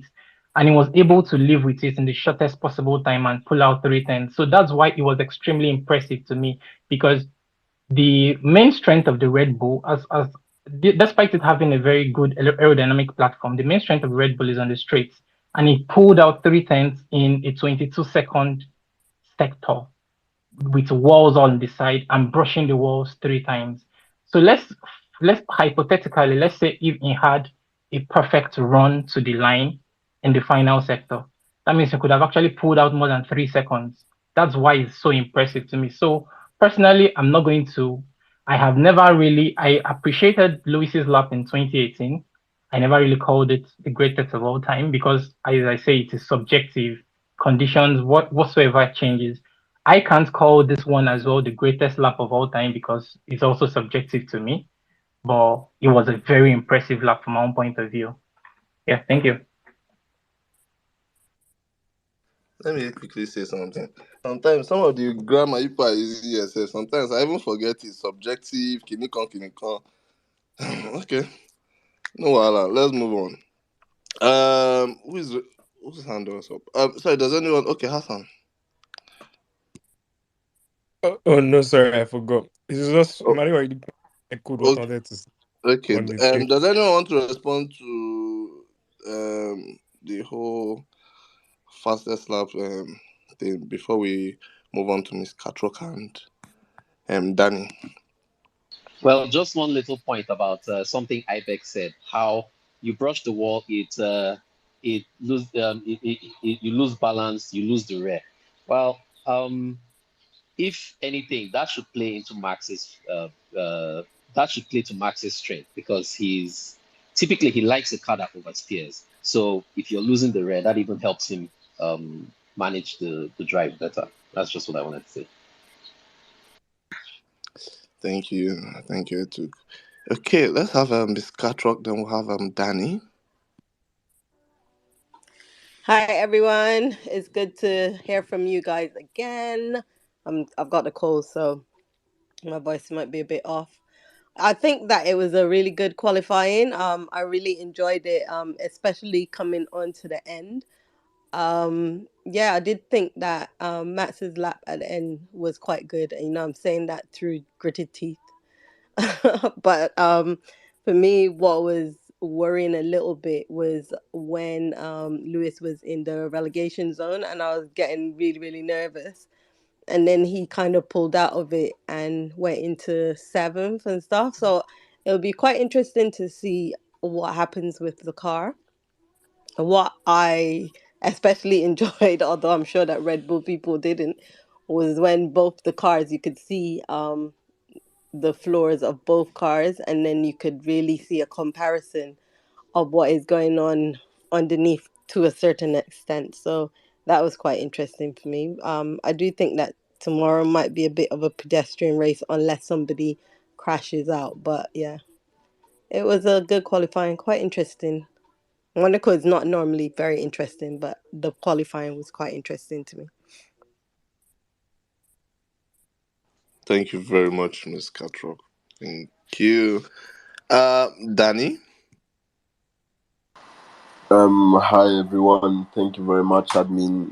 Thank you everyone. Yeah, about the qualifying. To be honest, yeah, it was a great qualifying. I was just hearing some things and we're talking about laps, but I don't want to bring that back. Calling this the best lap of history. Anyways, as Imade said, it's subjective, so we won't dwell into that. I just wanted to ask: is it time to speak about out of the top four teams, or are we still focused on the top four for now? We can be moving on gradually. Okay, great. So let's start introducing then. I remember some time ago, everyone was cooking me here from McLaren. No one said anything today when both. No. Actually, one car made it to Q3. Piastri. I mean, we're talking about Piastri here. He's a kid. Um, Almost made it, and then yeah, Lewis Hamilton being Lewis Hamilton. Great, and it was very, especially in the midfield where it's very, very, very, very, very tight. So I feel like we should all come together and congratulate McLaren. Like, it was and it was, yeah, great. And I think if Norris right after hitting the car, um, I think it was in the front left, they made the adjustments. I mean, they repaired it and came out. It wasn't for Ferrari guys being Ferrari guys. He could have probably been, somewhere up there. So, yeah, that was my take. Apart from the normal Alonso and Verstappen and Perez crashing. That was my biggest take on this Q3. I mean, I'm just qualifying in general, to be honest. Thank you very much, Danny. Thank you. McLaren. Well, Danny, this is just one track, as you know, and the track where we can't really see. Credit to you guys, P10, P11. You know, but I guess when we get to Barcelona next week, we'll know whether the upgrades brought have weight. But yeah, hopefully. Clinton. Yeah, just to respond to a couple of the previous speakers' points. So, as many of you know, I'm a Mercedes guy.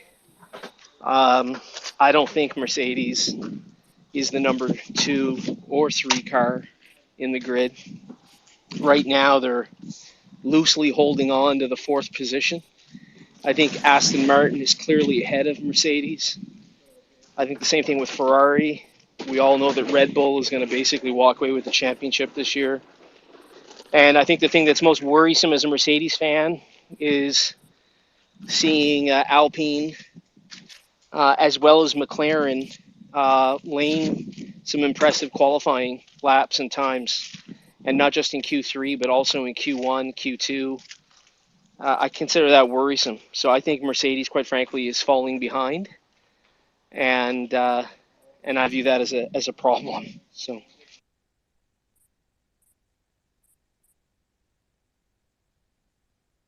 Thank you very much, Clinton. Hopefully they'll stop falling and then begin to ascend up. Yeah. Okay. Um. Moving on.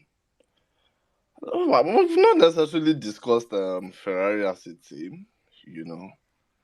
I don't know what Ferrari fans. Where are you people? Nothing to. Are you not proud of your team? But okay. Charles P3 and Carlos P5. Personally, I expected that Charles would be in the car. I think I said it earlier on, but um, it disappointed me. Science. Science was Science. He had a very, I believe he had a very good FP3 today, and over the weekend, if I'm not mistaken, it was the quickest of both Ferraris. So I did expect him to qualify higher up, at least ahead of Leclerc. But oh well, I guess life happens. But yeah, okay. I don't necessarily have anything to say about Ferrari. I guess they came, they I mean, tried. has there been a decision on Charles impeding Lando yet? Uh, FI sometimes like it's 3 to 5 days, but I'll check. Let me even check. Safe. I I don't. don't think so. I don't think there's anything on Yeah. it yet. And that is strange because it is a slam dunk penalty. Is it because he's driving in Monaco and is a Monaco indigene? Hmm. They don't want to annoy his That's family not. members. They are right next door. Hmm. But yeah. Okay. Okay. I was good. Danny, please go ahead. Yeah. Yeah. Hi. Thank you so much. What was I gonna say? Actually, I was very I'm a bit disappointed at Sainz because, as you said, he's been faster all weekend. He was very yeah, at some times he was even faster than Max, perhaps in FT1 and yeah, perhaps in FT1, but we all know why. Sometimes very very very close to Max in other sessions. So I was really expecting him to put it up front, but as someone mentioned, Monaco is a track of confidence. When you don't have confidence in the car, you're a bit scared. And with the cost cap coming on, there's a lot of things like it's not cheap to just wreck the car now. So I guess after his shunt with the barriers, then he started being a bit too on the back foot. I mean, not on the back foot, but he was holding on a bit. So yeah, but I was really, really, really, really disappointed at that. I feel like he really had the potential. So we don't know how tomorrow might go from P5 to P1. Why not? Let's see. Hmm. Is he using escort to get to P1? P5 to P1. Okay, no problem. Um, where were we? Adebayo.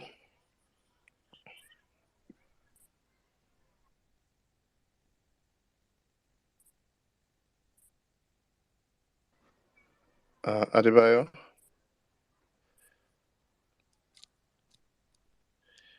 Okay. Okay.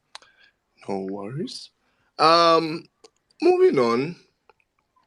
Um, let's. I don't know. Let's even quickly touch on Aston Martin. I know Alonso P2, but that's true. He didn't even try. Oh. P14. As a father, I would not even be happy. Oh. Because, son, this is what you say you want to do. Do it now. Ah. Don't you understand? Hey, I will not be happy. Lawrence, you should, I know that they didn't to. I know that they didn't to shout for Pikino, and obviously it's an adult, but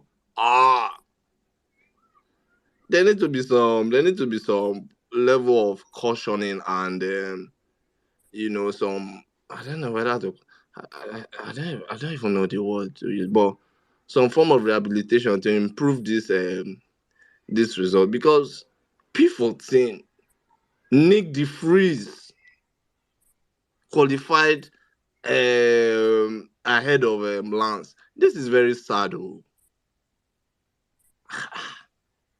Yes, I know he's not bothered. Yes, I know he's. I know sometimes it depends on the mood when he wants to drive, but you have to be. Hey God. Now they signed deal with Honda for 2026. Imagine Honda brings an engine. They are meant to be fighting for what do you call it? Constructors. This boy is nowhere to be found. Okay. Teammate P2. At least I'm not even saying you should even reach the P2. At least just put it around this okay. P10, P9, P8. Let it just be that you are trying. I don't know. Lance, you really need to sit up. Oh. You really need to sit up, man. I don't know. It's not, you can't be empathetic in this situation. You can't pat this one on the back. P14. Millions. Oh, well. Um, so yeah, let's have a Shaliwa, then Hassan, then Abasi, man. Thank you, guys.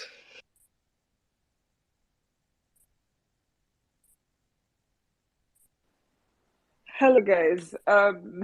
I again because I asked the question before, and it feels like everyone that came after me didn't have anything to say about it. And now that you brought it up again, I want to gloss over it again. It's still the Lance Stroll thing. What do we possibly think could be the problem? Because now it's not an engine thing. It's not that the Aston Martin isn't quick enough or fast enough. We've seen what it can do. We've seen what Alonso is doing with it, and I also think it's partly that confidence in, oh, my dad owns the team. I'm always going to have a seat because whenever they are looking for drivers, we just know that his seat is not up for debate. He's always going to have the seat. As long as his father owns that company, he's always going to have a seat. So could he be that confident of, oh, my dad owns it? I don't really have to work much. I'm just bored. It's just another day at work. That whatchamacallit, that drive, that hunger for excellence is not there for him. I don't know. That's how I see it. And it's kind of frustrating because you have fans from when you were doing, was it Formula 2 or Formula 3? I don't know. You have fans from there. You have people that believe in you or that they're looking up to you. So what's the excuse now? The Aston Martin is fast. Why can't you perform? Why are you not in points? Why aren't you at least getting into Q3 or something? I don't know. That's just, it keeps me up at night a lot. Okay. Okay. Let's hear from Hey, who did I call next to Chimo? Hassan, That's Abi. right. Yeah. Yeah. Yeah, so I just want to say that, like, for Lance Stroll, I think it's just traditions, you know. So, like, every year we have somebody on fraud watch in Formula One. Last year was Daniel Ricciardo. The year before that was also Daniel Ricciardo. And now he has passed it on to um Lance Stroll now that Latifi is gone. And somebody also talked about it that, like, it has to do with the lesson teacher and all of that. Because Alonso is just zooming off, and after like maybe mid race, 10 laps to go, you now start radioing in that, oh, tell Lance to change his settings to this, tell him to change his this to that. Oh, I saw him on the screen. That was a nice overtake. Tell him the lesson teacher is not being proactive enough. You get, as when you're not proactive with the people you're tutoring like that, they will tend to it kind of like tend to miss their way. Nobody's correcting them, things like that. And with Vettel, if we saw with Vettel, he actually performed better. But now with Alonso, that is kind of like less absent in the tutoring process. He's not really, he's not really showing out as you'd expect him to be. It's sad, but it's going to continue like that, like that. And he actually used to be very good when he was at Williams that time. I actually thought he had a lot of potential. I don't know where he has dropped off from. I honestly do not know what is wrong with him. Maybe it's the new regulations, but it's been over a year, so it's just weird. Yeah, that's it. Did he used to be very good with Williams, or that was just his level? I think It was certain okay. drivers have I think certain drivers have their levels, and probably that's what Lance was excelling in the midfield to back tier of a team, but now he's in a competent car. I think it's just a combination of everything. He's the confidence is never going to lose his seat, and just the level that he can. I think he has gotten to his peak, his ceiling. He can't go beyond that. If he decides to go beyond that, he's just going to become a Latifi that's going to be crashing every time. That's I feel that's just to answer the question is a combination of multiple things. He knows he's never going to lose his seat. He's practically the owner of that thing because I think he's the only son in the family, so technically everything is his if his father wills it to him. So he owns the team, and his level is not just good enough for top team or closer to the top. Yep. I Yeah, I don't think. know. Sorry, Yeah, I just wanted to add. Imagine George Russell. Imagine George Yeah, just Russell to or add. Lewis Hamilton in the Aston Martin. Wait, Clinton, please hold on. Sorry, what did you say, Clinton? I said, imagine George Russell or Lewis Hamilton in the Aston Martin. There's no excuse for Lance now. He needs to step up. He's raced all of his life. He was in the Ferrari Junior program. He had a successful F2 racing career. He's in F1. He's with the big boy, or sorry, F3. He's with the big boys now. It's time for him to step up. There's no excuses anymore. I'm so, I'm sorry, but we're we're we are insulting Lewis Hamilton. I'm very sorry. To not put it in the same sentence with Lance, so that's very insulting. Maybe George, but Lewis, no, that's not. Obviously, you are incomparable. At least not in this life, from the way I see it. You understand? But what I was even trying to say.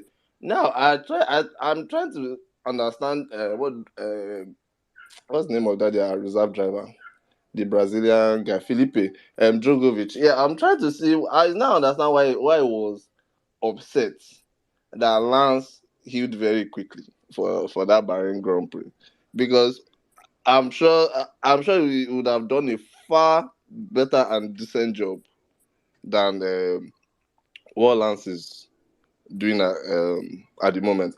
And another thing, to be interesting to see the simulator times, like what they do in the simulator during the week, to know which driver is faster. Obviously, Alonso is may or might be the fastest of all the drivers if they were to go into the simulator. But I would love to see Lance and Drogovic's time lap time comparisons. But yeah, But okay. I simulation see. now, now. I mean, Lewis Hamilton was not doing simulations until him and Max started fighting. You don't know if Stroll is even using simulators at all. Fair enough. Oh, well, okay. Okay. Sorry. Speaking about simulation, let me just quickly drop it here. So, Earlier today, before quali in Monaco, so Daniel Ricciardo was on the simulator. You know, he did a lap, a 1:15, which was his fastest lap on the simulator. And then the next lap, he went on to bin the car, you know, on the simulator. But yeah, I'm just putting that out there, you know, just for information purpose. Yeah, moving on. Okay, I see some hands. Okay, let's have Odunwaya, Adebayo, then Danny, then and Obong, you just, I'm sure you wrap it up. Thank you. Yeah. I Oh, mean, sorry. I saw Abaseke. Abaseke, I'm sorry, I forgot your hand. So please after Danny, you go after then and Obong, please. Thank you guys. So should I go now? Yes, boss. Okay. Good evening, guys. I was here before then I left, so but like this, so I don't know how far back I'm taking us. But I just want to say that qualifying was interesting because to be fair, if we can remember very well, this is like I think past 3 years. This is the first Monaco qualifying that we are actually finishing, and I was here when Yemi said we shouldn't like, because obviously it is what is expected. And yeah, I get the point he's trying to make, but at the end of the day, it's the optics and the way it happened. Because at some point, I believe everyone here felt like, oh, Max was not going to end on pole, and then he pulled something out of the bag, which was very good. And to the discussion surrounding Aston Martin right now, I think that maybe it's because we are looking at it that, oh, Aston Martin has a good car, that Stroll has to like, he has to perform. But and there was something that admin said. He said that Lastro did not try. I think the actual truth is that he did try, and what we saw was the best of his abilities. And so, like, if we're still expecting anything from Lastro at this point, we are. I don't know. Maybe like we're probably deceiving ourselves. So, and yeah, and even because I this is something else also. Like, I still feel like Monaco should not be a track that should be on the calendar. It's just because, oh, it is historic and it's somewhat luxurious as a track. So I still think it's a stupid track. Like, today's qualifying is the best thing we'll probably see this weekend. Only if Alonso and Max decide to do something in Gabon tomorrow. Because even if there's rain, last year there was rain, and the most exciting thing we got was Ferrari confusing Charles Leclerc when it was time for the pit stops. So Monaco is still like a very, very boring weekend in general. So yeah. Thank you very much. All right.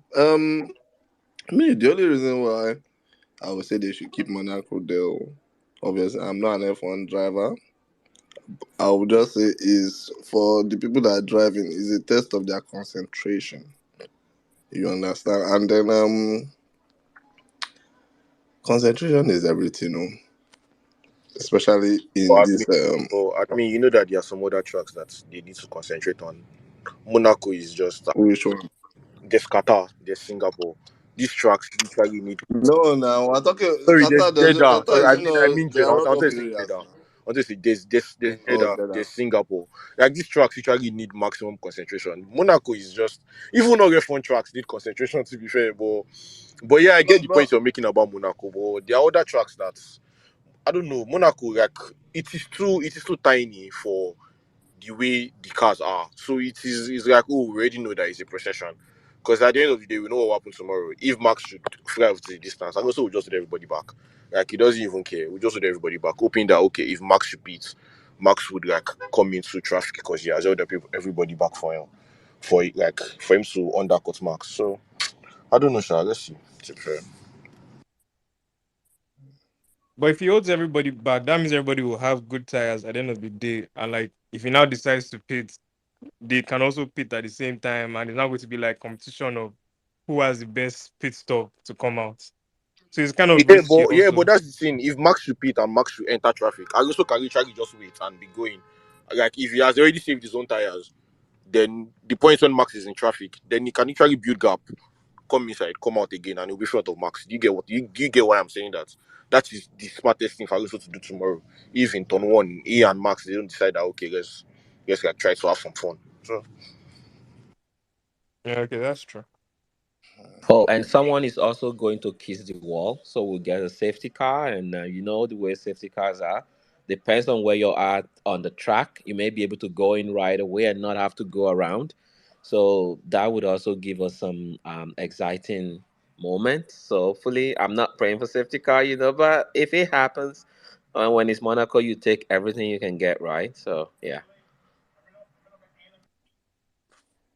Thank you very much, Ibex. Okay, let's have Adebayo.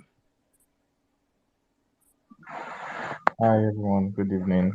I think There was there was a safety car in the F3 race, two safety cars in the F2 race, the sprint race this morning for both series. It's almost inevitable.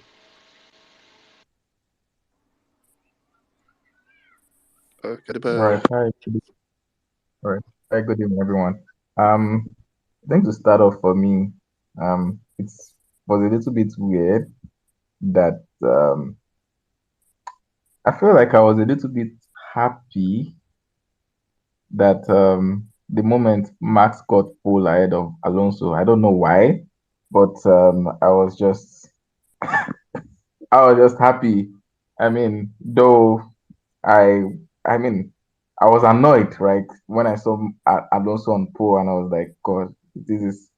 But again, I was a little bit happy, not like completely happy that Max got pole, but at least better off than Alonso on pole, right? And I feel like, I mean, maybe tomorrow I would be a little bit happy at the end of lap one. Maybe both of them are just do the needful, and would continue the race from there after lap one. But that aside, right, I feel like um talking about Ferrari, I think both drivers did the best thing they could do with the car. I mean, all through the sections, I mean the pre-party section and the rest, they both kept complaining about the fact that the car was bottoming a lot, and we saw the effect of that even for Sainz when he lost it at the exit of the swimming pool, right? Based on that, I mean, they I feel like that's the best they could have done with the car they had, right? And it also shows the fact that how very poor the team has been over the last 1 year, right? I mean, Charles' pole position last year, his time was better than what he got today, right? In fact, if he had set the same time he set last year for his pole position, I've been P2 today, right? So it just shows how they've regressed a little bit. Also considering the fact that that same last year before Checo brought out the red flag, Charles was also improving like sector one and sector two, right? So I don't know. I think they've regressed as a team to start with. For Mercedes, I mean, at least we're happy that we have a concept now. I really don't want to. I'm not going to pay any attention to whatever we have at Monaco, right? I mean, my first analysis will come next weekend where we get to Barcelona, right? Let's see our lap times there. Let's see what we can extract from the car there, right? Then to Lance Stroll matter, right? I personally I feel like Lance Stroll started driving like I feel like Lance Stroll started driving very poorly after his dad bought after they announced that Aston Martin deal, right? I think that was the beginning of the whole driving, poor driving by him, right? And for me, I feel like this might actually be a very good chance for him to get back his confidence. I'm not trying to say he should put up a fight at Alonso. You can't do that, right? I don't think he has the ability to do that, but I feel like he could learn a lot from Alonso um, this time and use that as a confidence booster for to improve his driving style. Um, but I still feel maybe I mean he's still relatively young, right? He has just been driving in Formula for a very long time, right? So as a young guy, maybe I think he's 23 or something, right? So he still has like a whole lot of time to improve as a driver, right?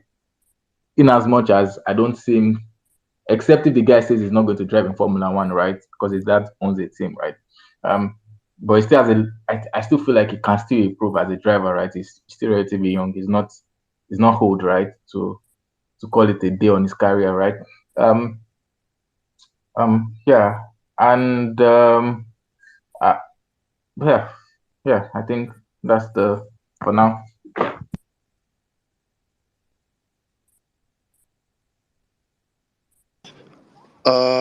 Adebayo, personally, I don't think age is a factor when it comes to performance because provided you are in that position, then you are fit to do the job or you are capable of doing the job.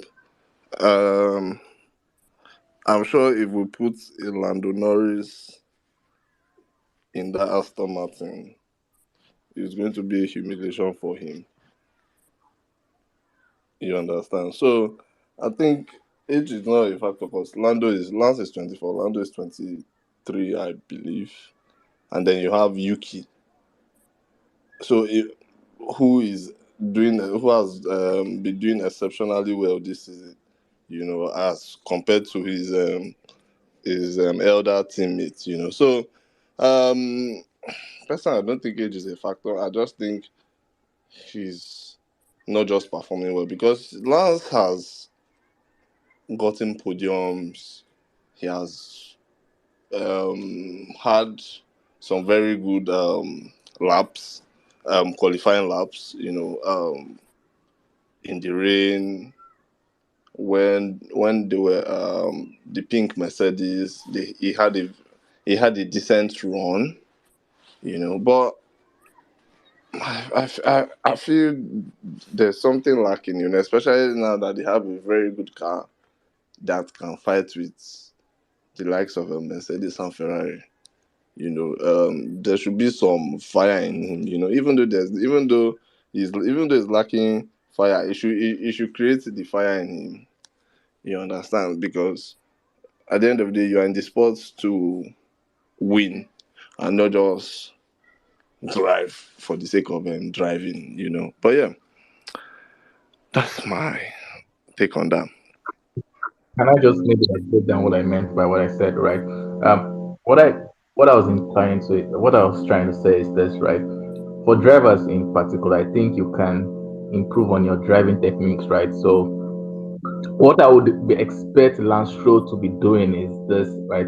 At the end of every free practice section, maybe free practice one and free practice two, you sit down, you look at the telemetry of Alonso, you compare it to your telemetry, right?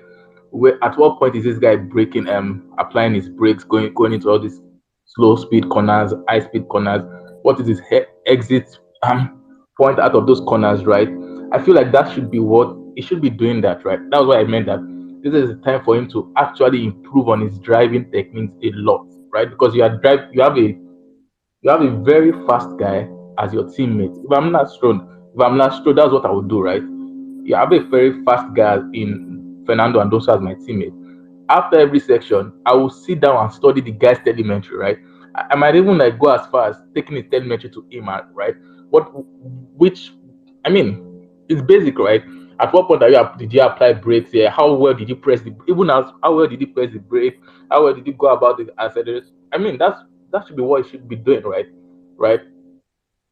And I feel like that's maybe one of the reasons, maybe is that even sanctioned the move, right, for Alonso, right? And if he's not doing that, you can't blame anybody for that, right? You can't, right? Drivers does that. A lot of drivers have done that. I mean, learning from the greats, right? When when for example when Charles drove with Seb, right? Forget the slander I used to put up as Seb, but there were instances in which Seb said Charles learned a lot from him, like having to even like meet him after every section, getting a lot of explanations from him. That's what you should be doing, right? When you have the opportunity to drive a great driver in the form of Fernando Alonso, right? And that's why I feel like if he does that rightly, there's room for improvement for him. I think. Okay, Adebayo, thank you very much. Okay, who? Abasia, do you want to go next? Yeah, so just to, I think we're still on Aston Martin and the whole Lance Stroll thing. I mean, there's a point I wanted to make, which I mean, it's similar to it sort of, but sort of not really going away. Sometime last year, I was like reading about uh the Williams car from I can't remember which year exactly, but I think 2010. I'm not sure how it was one of like good cars that went on that radar because the driver lineup was shit. It was Maldonado and some Brando I can't remember. And you know when the good car is good, like even if the results is not shit, like in the driver stand, it's like you the engineers around the paddock would know that this is a good car. It's just one of those cars that streets will never forget that sort of thing. And it's how I link it to like the Aston Martin today, which you know the engineers around the paddock, the pundits, people who know their stuff, and everyone says it's a good car. But then we're seeing the differences in terms of the driver and how one, you know, takes it to the limit. Or even possibly is extracting more out of it, maybe a tenth more, 2/10 more. And then there's another one who is just, which is Lance Stroll, who is not just, you know, hitting the levels that we all think the car should hit. And it just brings to the point where, I don't know, like, would we ever know the true, I mean, like, before the end of this season, will we ever, like, know the true pace of this Aston Martin car? Like, we all assume we do now. But what if maybe Fernando is, in some cases, is outperforming maybe like tenths or even lower than that? What if he's extracting a bit more? What if Stroll is not, you know, too far off of where he should be? I don't know if you get what I'm trying to say. Like, it's just posing a lot of questions. Like the example of the Red Bull car from 2019 going into 2020. Obviously, Max was doing well. The drivers who were driving with him were not. Gasly didn't do well. Albon didn't do well. But because of how well Max was doing, Red Bull focused on the strengths and all the performance that Max was pulling out of the car going into 2020. And halfway into 2020, they realized that they had made a mistake because the car wasn't actually as good as they thought it was. Max was just outperforming it for over a year, and they had followed that design direction for so long before they eventually went back on it. I just read about that one 2 weeks ago. So I'm just like linking it to this Aston Martin car, which we see now, which is something nobody expected coming into this season. And because of the way there's such like a big disparity between both of the drivers in the team, like do we really know, is Fernando just on the limit? Is he extracting more? Is Lance really far off? Or I don't know. Because most of the stats you see top speed through the speed trap, the speed through the corners, it'll be Fernando's stats. And we're not really sure. I don't know if someone gets the point I'm trying to make. Maybe I'm just waffling, but that's what I was just thinking. Another thing, Lance, like I think Shaliwa mentioned earlier, it's because there's no drive really. It's that company. Like I don't, usually people like to put him in that Latifi category, and I don't know, he's not that bad of a driver. Like he's not a Latifi or Mazepin. He's better than that, but he's not a driver who should have a guaranteed contract every season. Lance is sort of driver who should be on a 1 year contract.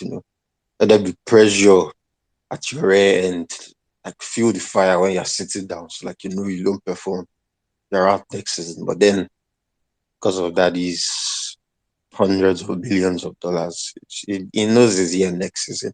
He knows he's likely going to be at 2026 and beyond, and there's nothing any of us can do about it. And lucky for him, he's not that bad of a driver. He's not a Latifi. So there's no really like in the board meetings, nobody's going to bring up like maybe we should get rid of Lance. Like, the side eye Lawrence is going to give you. Yeah, you're not going to have a response to it because He can justify it with some good performances here and there. But then, is he good enough? I don't think so.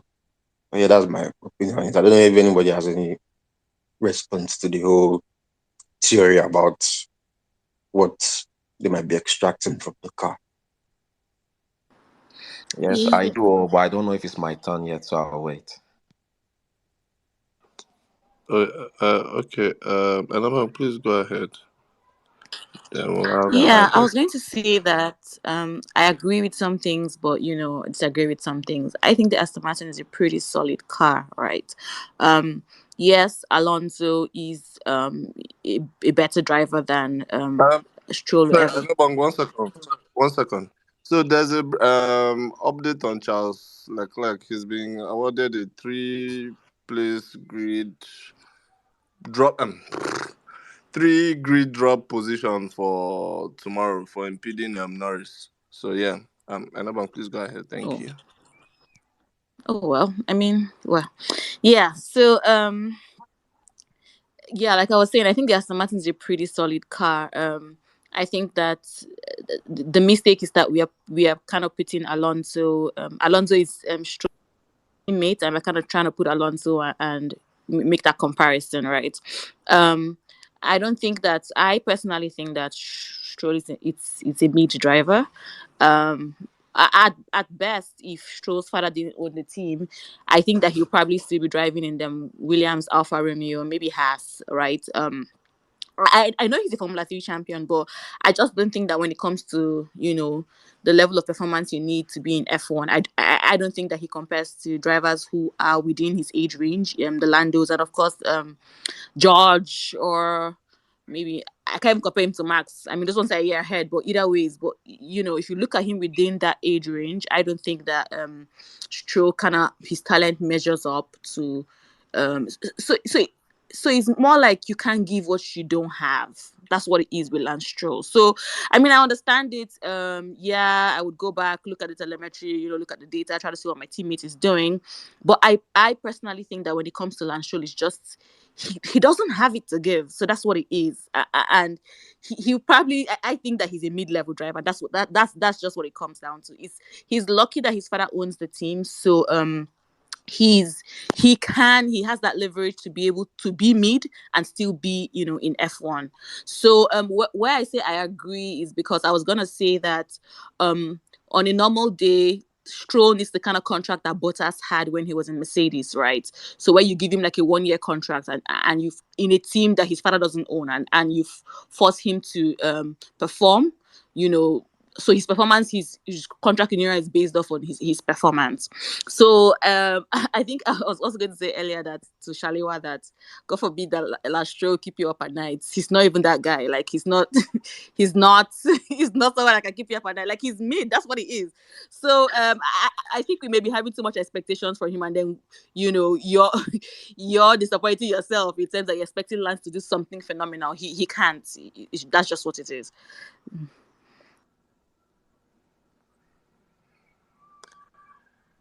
Thank you very much, Anubang. Okay. Ibex, do you want to go ahead? Charles, Yes, please. this Yeah, like I this like look, he never. I think next Grand Prix, he should not even say it's from Monaco. He should just say it's from. Yeah, I don't know. At least I can claim Nigeria. We bring good luck. So yeah, I don't know. But Avex, please go ahead. yes. So a few things I was gonna say is like, Bunk just take that out. So because I was going to start playing with words here, because when you look at Lance, it's like a wise man once said, "You cannot if you put a wheel on your grandma, it doesn't make her a bike." Right? This guy, we talk about him and we talk about giving him all the data, and you can give him Alonso's seat, give him everything. See, some driver, they just have the it factor, and when you give them all the experience from an experienced driver, they see something that is simplified, and you can do all of this to To Lance, all he's going to see is permutation. He's going to even get more confused because he just doesn't have it. He's an average driver at best, right? And we look at him and we're expecting him to do something that he's not. And at the end of the day, when you look at the history of Formula One, and I don't really want to be too harsh on the guy. We have where we expect drivers to extract. You can only extract what the host is willing to give. And then you have a few driver like Alonso, Max, Lewis Hamilton, where they go above and squeeze, where you squeeze every performance out of that vehicle, out of that car, and he's not able to do that, right? And this idea that is also a very very rich idea, say maybe the car is not actually what we think it is actually the driver that is making that car better. And even if that is the case, there are other drivers that don't even have a seat right now that would kill to have that position that is in and would be excited every race day to just go out there and just punch, and is not willing to do that. That in itself maybe is because we've all been saying this, the dad owns um the company. Maybe that's why he just doesn't have that motivation, and he can just go skiing or do whatever he wants. He can come be president of if he wants to do that, and just let a driver that would come to race weekend excited and happy to be there give us that, as at least as a fan of the sport. And one thing I'm also going to say with Chai was saying, oh, I don't know why I was so excited to actually see Max takes pole. I know why, because if there's one thing I've been shameless about is when I got my PhD in the School of Agenda against Alonso, my player 18 degree. I'm all in, like whatever happens, happens. When I saw that final sector, I was dancing for like I was so happy, and I'm shameless about that. As long as it got to do with Alonso, I put facts out of the window. I put history. I'm just full mode agenda. So I know exactly what you're feeling, and sometimes you just have to admit it and be shameless. When we're running agenda, I'll tell you, and when we're talking about fact, I try not to mix both. So in this case with Alonso, is pure agenda. I don't care if he's got a rocket. If he takes a safety car to take him off podium, I will be celebrating shamelessly. I yield back.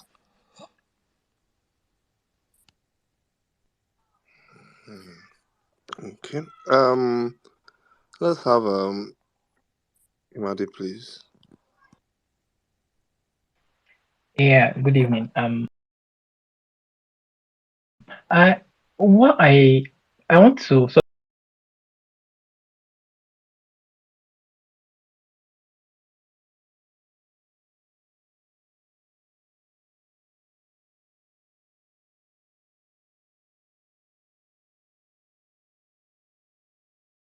of glean a little bit from what Ibex said as regards has the car been in what position, or is the driver that is taking. This is my opinion, and I feel um there are lots of engineers that have actually corroborated so same opinion, but we could have a debate about it. I personally think no driver extracts more than the car can give you, because the car is actually a machine, and if you actually extract more than what the car can give you, it's a machine, it would break.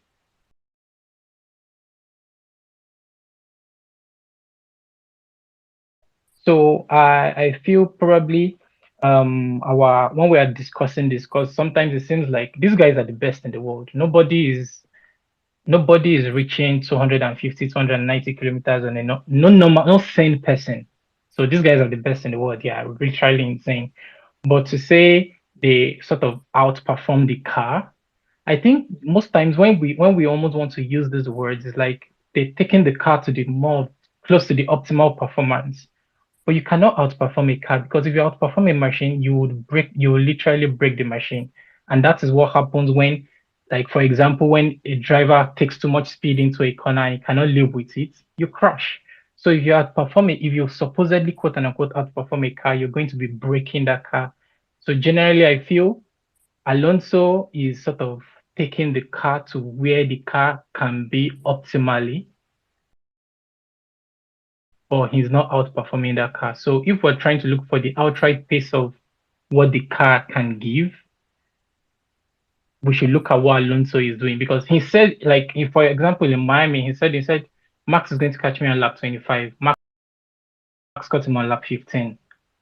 So he knows what the car can give, and he's not going to stress too much. Probably if they were sort of equal, then you can say, oh, he's pushing extra. So he's just basically, from one point of view, just basically just giving what the car can give. So if we're looking for the optimal performance of the Aston Martin, we should just look at what Alonso is doing. We can't look at what Lance is doing. Yeah, thank you. Sorry, I Yeah, if can I I? can quickly respond to that. I agree with you 100%. And that's why I started my statement by saying I'm going to try to play with words here. I'm not sure if you guys caught that in the beginning of my statement. So just to clarify. Thank you. I'm not to like argue against what Maria said. I mean, he's right. I mean, from should I say the English point of view, like the literal meaning of the words, you can't outperform a mission. Well, yeah, I mean, a lot of the people say in Formula One, like you're only as good as the car that you get, which is, you know, very true. You know, 80%, 85%. To me, it's the car over the driver. There's just little variables, 1%, 2% that makes. I can use Hamilton and Rosberg, for example, across those 3 years that they battled each other. The car was what it was. Very good. Those were two very good drivers, not an Alonso and Stroll level. These are two very good drivers. Not equal, but they had everything to be equal at that point. I feel like just playing around in numbers, I'll give like 80% to the car, and Hamilton just like edging him across the season. Hamilton won. Hamilton just edging him with like 2%, 1%, which is a lot in Formula One. Like there wasn't much difference between three of them, two of them across those 3 seasons. But agreeing with Made, like the literal meaning of the word, you can't perform a mission. But I feel like where the way we loosely say it, like a driver like outperforms a car, loosely saying it's not for you to have like the literal meaning. It's like the limits they can reach on the track with that car, because two drivers can drive the same car across the track. There's a racing line everybody's taking, and there's the risks you take across that racing line, as we saw in Max today in the final sector. How close are you going to the corner? How are you exiting the corner? Not because the other driver cannot do that. If the other driver does it, he's going to spin off the track or he's going to bump into the wall. And even things that the very talented drivers, Hamilton, Alonso, Verstappen, there's things they will try that other drivers cannot try. And that's like the way I see like extracting more out of the car. Even though like I agree it's not right, like in the English sense of it. But that's why I define as like extracting more out of the car. Like put 20 drivers,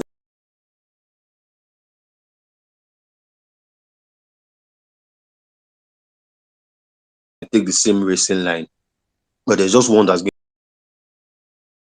to stand out because of the way he exits the corner, because of the way you know he does different things that bring that extra tenth, that extra 2 tenths that even the engineers will not even expect him to get. I don't know if you get the point I'm trying to make. But yeah, I'm not arguing against it because I'm just not out there.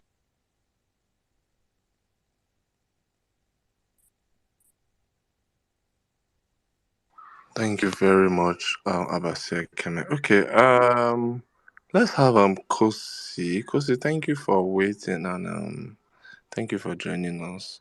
And then I believe we have Aston Martin as well. So we'll have they or them or he or she.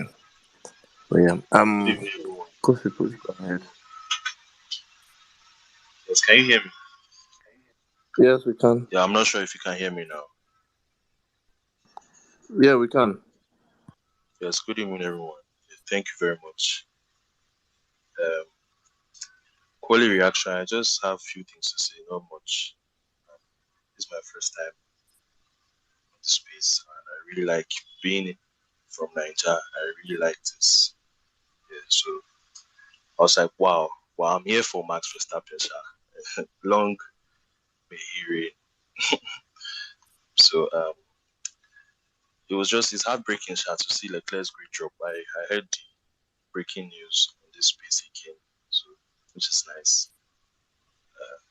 It's great job for PD Norris. That it was clear as day, even though they were in the tunnel, but it was clear that it was going to happen.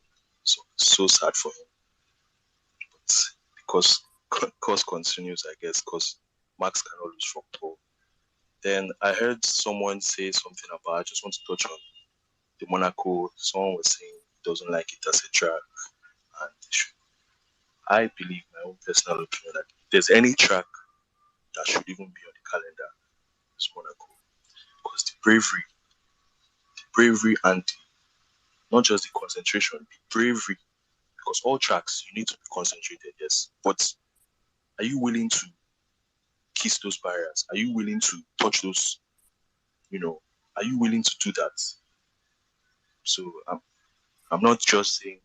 The only thing I can say is that the useless DRS zone he has, why there's no overtaking in Monaco. That's like my only because the 70 laps will just be or the 70 something laps will just be like a procession. Yes, everybody goes into the pits. Yes, so that's the only. There's no really overtaking. That's like my only. But the track itself, wow, my goodness. If they, I was saying something with one of my friends. If you consider like if you bring up the plans of that track, like right now, just like how we have some new Formula One tracks now, like Las Vegas. If you bring up that Monaco now, they will laugh at you. Say, man, go and sit down. That track, it should not exist. That the bravery it takes to go around that track is amazing. So let's see if the record from last year that Max set was 14 wins. It's already on how many now? And we're not even yet halfway into the season. It's another domination from Max and Red Bull, which I love to see, even though I'm not really like a Red Bull fan, but Max himself, the way he has been in Formula One, and coming toe to toe with Lewis Hamilton, it's not. People were saying that 2021 season as it's not a small thing. So I'm really here for him, like he himself. If he moves to a different himself, I will follow him. That's how. So what else? I just touch on some other things. The Aston Martin and Lance Stroll, yeah, he's not under enough pressure. Let's remove no analysis, no. His father owns the team, so full stop. Then what else? Yeah, thank you for having me here. That's all. Thank you very much, Kirsty. Okay, Aston Martin, do you want to go ahead? Thank you. All right. Thank you. Good evening, everyone. So, I came across this space and I was very happy about it. You rarely see people in Nigeria that you can talk about F1 with. It's quite few. So, I've been enjoying the space since, so I really like it. So, coming to Aston Martin, why you also see fewer people that like Aston Martin. But what made me love Aston Martin is Sebastian Vettel. I said the last 2 seasons has been heart wrenching for him, but he made me fall in love with the team and he made me understood the sport very well. When I was watching him before, he raced in the front, you get. But when he went to Aston Martin, Every single point was a relief. I wasn't even watching the race anymore. I would just be watching the timing screen, looking for when he gets into 10th position or even ninth. So it made me appreciate F1 more. The team struggling. It's when you have if like when you have a driver that you like in those positions, that's when you really appreciate F1. You'd be like, they're not even showing him, they're not even showing him, but you'll be watching the timing screen. You won't even be watching the race. So this season has been wonderful. So when he was retiring, I was like, what's going to keep me in this spot? Well, I was always following Aston Martin's, their news, their updates and stuff like that. I was like, wow, it's like I'm falling in love with this team. Then the Alonso came along. I didn't like Alonso before. He had this stuff with Vettel, but when he came along, I was like, there is no other team that Hamilton was on and off. Verstappen, I liked Verstappen when he came up, but didn't really like him that much. So I stuck with Alonso. I was even losing interest in this season, but when Aston Martin came up good, I was like, wow, that. So coming into this quali session, I was uh, our main our main point this season has been, they said it has been breaking, that we are good in slow corners and stuff like that. So I was hoping that maybe this might be the race that we win or something like that. They were saying this and Monaco and Spain, the next one. So I was really hoping, even though we are far ahead of the curve, Aston Martin, they should be nowhere winning races now from what has happened before.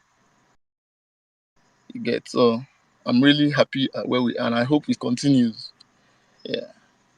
Then for tomorrow, I just hope they keep it out of the wall and have a good race. That's the main thing, because Monaco is so tight. Yeah, anybody can beat it in the wall, and it's all over. No, you have no. That was why I didn't even feel too bad about the quality today, about Verstappen, because he gave it all. Almost, I even saw when he brushed the wall. I was like, almost. I was thinking that he would even crash. I saw when he was brushing the wall. I was like, wow. So if you are brave, it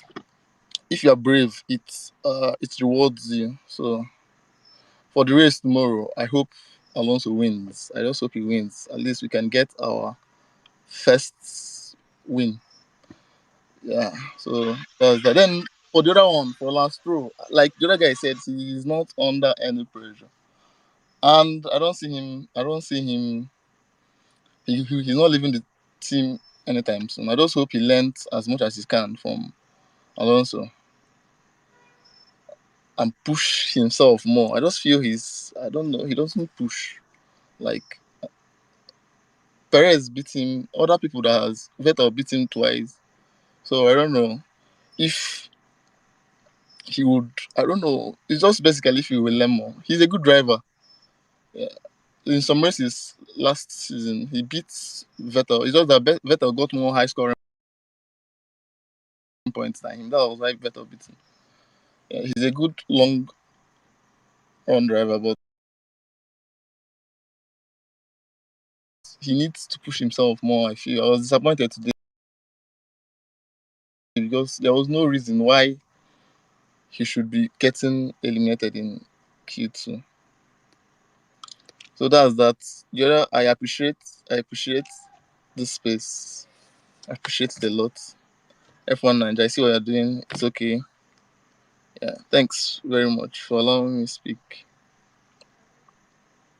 Yeah, Aston, Aston Martin, for your wish might come true tomorrow because the last two winners of Monaco have not started on pole. So Yeah. let's see. Alonso my own. Oh, Max really likes your guy, so maybe he parks his car at the side of the road and let Alonso pass. That's what I'm praying for. That maybe he's his friend. He's his friend. I was thinking that maybe he will allow him to just get this one win. He gets maybe the first turn he will allow him to pass, and then he will now. They are good friends, very good friends. If it was Hamilton, there was no way he will allow him. But Max, Is his friend? uh Is his friend? He did not lift off on pole. Is his friend? that's the thing. Hey, And that's why. Verstappen too. Okay. He's a professional. He competes for the tiniest margin. He's never been on pole in Monaco, so he wanted it and he will want it tomorrow. So that's the maybe best man win. I just hope Alonso wins. And I hope so. And I hope they update the car too. I've not heard anything about updates on the Aston Martin. Well, it shows that they're not yet among the bigger teams like Ferrari, Mercedes, Red Bull. No, please. We are So, equal above us today. This season. You guys, they're the bigger team. Mercedes, you're like fourth. So I know, I think but Aston Martin had upgrades like this weekend. No. no Monaco is not really a track to test no updates. upgrades. Mercedes I don't brought think we've updates got any now, but upgrades see where throughout they the finished quality. So Monaco is not really can't really tell Monaco and about that's why where we're the also upgrades. Lance is also costing us points because if Lance maybe is up there in third, fourth, at least our Hold, points now will be hold, way more. hold on, guys. Aston I was Martin almost sure this Aston had weekend, upgrades, front performance upgrades this suspension. weekend. Yeah, no, but I'm Thank coming. you. Front suspension for performance load. Front corner performance load. Rear suspension. Those Rear ones are corner. Yeah, nice. yeah. Rear. They brought almost all teams brought updates So this weekend. almost a new suspension and a different rear wing No, specification. let me tell you, that is Uh-uh. circuit specific because of Monaco. You need stronger suspensions because of the walls and stuff. Then you need better rear wings because of the downforce. So those ones are if you see that stuff well, you see that it's circuit specific. So it's just for Monaco. I think it's not really an No, it's upgrade not to just for help you get. Monaco. Actually, you people. So I'm reading that the Aston Martin introduced upgrades. They also intended to introduce in Imola, that were cancelled in Imola. So they have introduced those upgrades to and their performance. So not just for not just Monaco specific upgrades. So you guys had upgrades this weekend. Uh, but not at the power of Mercedes now. Mercedes has more resources than Mercedes, Ferrari, and Uh, Stop they have being way more modest. resources than Stop. they have way Stop. more resources than it's just Lance that is my problem. I said if Lance picks up and it's up there, how will you be finishing ninth, tenth, and Russell and Hamilton are finishing fourth and third? You cannot compete now. Only Alonso won't make us win or compete like that much. You need your both drivers, and that's why I'm even because there's no way he will be in that seat. He has that seat. So I just hope he comes good. I just hope he comes good. That's just the prayer now. See, Aston, Fine you're though. here. We're You're talking here about roasting. You're wait, roasting hang us on. with stuff. We can't even pass you with DRS. Stop it, oh. As in, So so we're talking about whether it's circuit specific or not circuit specific. I think Aston Martin brought some upgrades for Miami. Isn't that right? Yeah, I think they brought some updates for Miami. Those are Aston small, Martin. small. I don't. Aston Martin will be making updates. I don't know. Aston Martin be saying they did not bring updates. yeah, Yeah, exactly. Because I'm literally reading the maybe. news and it says that they introduced new upgrades they had intended to bring to Imola, Wait, right? let me share something to you guys. Performance. They wanted to bring, but then another news came out and was like they will bring smaller packages. It's not that. I don't think it's that big. I think where they will bring updates is for in the Spanish Grand Prix Okay, because I okay, think Aston Martin. testing there. Let me read it out for you. Aston Martin Okay. has reviewed significant upgrades to their respective cars ahead of their weekend Monaco Grand Prix, right? So it goes ahead to say that, I mean, there's a lot of extensive changes to the rear to the car to improve flow conditions and provide a boost in cooling performance. And while some are the suspension, right, it's for a higher downforce rear and beam ring variant from Monaco. The team has also introduced new parts originally planned for the cancelled Emilia-Romagna Grand Prix. So there are Okay. changes to exactly. So I can go on, but let's stop there. I just hope we win one or two races. I don't know if it's possible, but I want Lance to even win. Because this guy is not even good for showing. He's 6-0 now. I don't think that has ever happened. Alonso is beating him 6-0. Aston, I don't think he can even Aston, beat Alonso. Aston Martin. Me, I don't know what you are expecting, especially with Lance and what's his name, Lance and Alonso. I mean, I'm not even saying she. I know when we're discussing, I'm not expecting to beat him or in any form, but I expect him to close the gap. But if you're expecting him to beat him, Alonso, champion, come on. Anyway, what God cannot do, does not exist. So who knows? Yeah. Mm. All right, thanks. Okay. Thank you very much, Aston Martin. Thank you. Can we have Adebayo, please? Then before Adebayo, 1 second. Then we'll just quickly move on to the rest of the grid. Yeah. Just to, I think, like Mark said already, Aston Martin brought upgrades. I mean, I think like 6 components to Monaco, right? But again, the interesting fact about their car was it's. I mean, people were all expecting that they should perform at Monaco, right? Because they have like excellent braking and traction, right?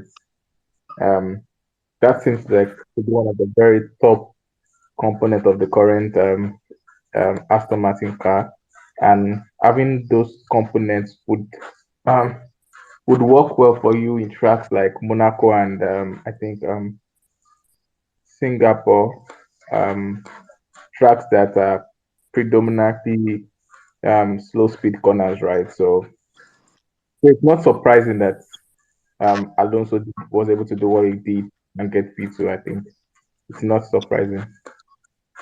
But when we get out of when we get to normal tracks, right, then the draggy effect comes into play. Then yeah, they might not be as close as it was to the Red Bull today.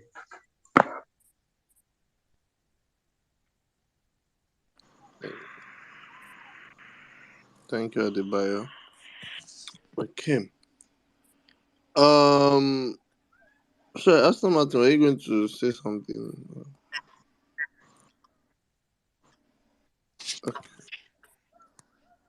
Okay. No. I'm here. The story. Okay, no problem. Okay, moving on. Let's quickly look at the Alpha Taurus. I know we um Nick DeFries, the senior rookie. If Nick DeFries should be anyway, I don't know certain to say because I'm offend a certain demographic of people. But yeah, if Nick DeFries should be in that car tomorrow, I will come back here with a different word for him. Well, rather with a different name for him. Because I'm expecting him to have a turn one mishap. He doesn't have to use a brake, So only God knows what will happen tomorrow. But well, as for Yuki, who on the other hand has, well, I say excelled. P9. I was looking at the I was looking at the time in this thing. I was looking at the times in what do you call it, for Q3, and what was his name again? Yuki was not. It wasn't necessarily far off from George, but his pace is far better than Lando and Piastri. Mr. Patrick, thank you for that. So sorry, Aston Martin, please can you mute your mic, please? Thank you. So his pace is well, I say his pace is far better than Nick's pace.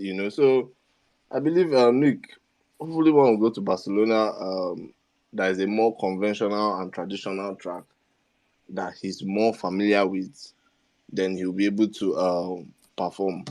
But in terms of his pace, it's quite off, and okay, with Perez, if Perez had probably not been his car, the qualifying might have been a bit different. But Um, this is what we have now. And then let's hope for the best for both drivers tomorrow. Does anyone want to add to AlphaTauri or have an okay? Yeah, Kosi, go ahead. Yeah, that AlphaTauri team. I at the beginning of the season, I did not know what was going on there because the driver lineup did not seem like something that's like going to be successful moving forward.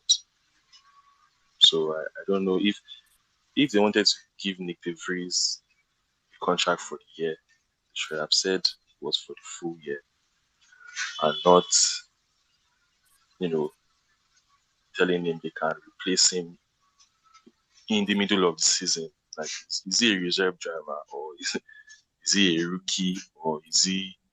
They're not even sure of what they're doing.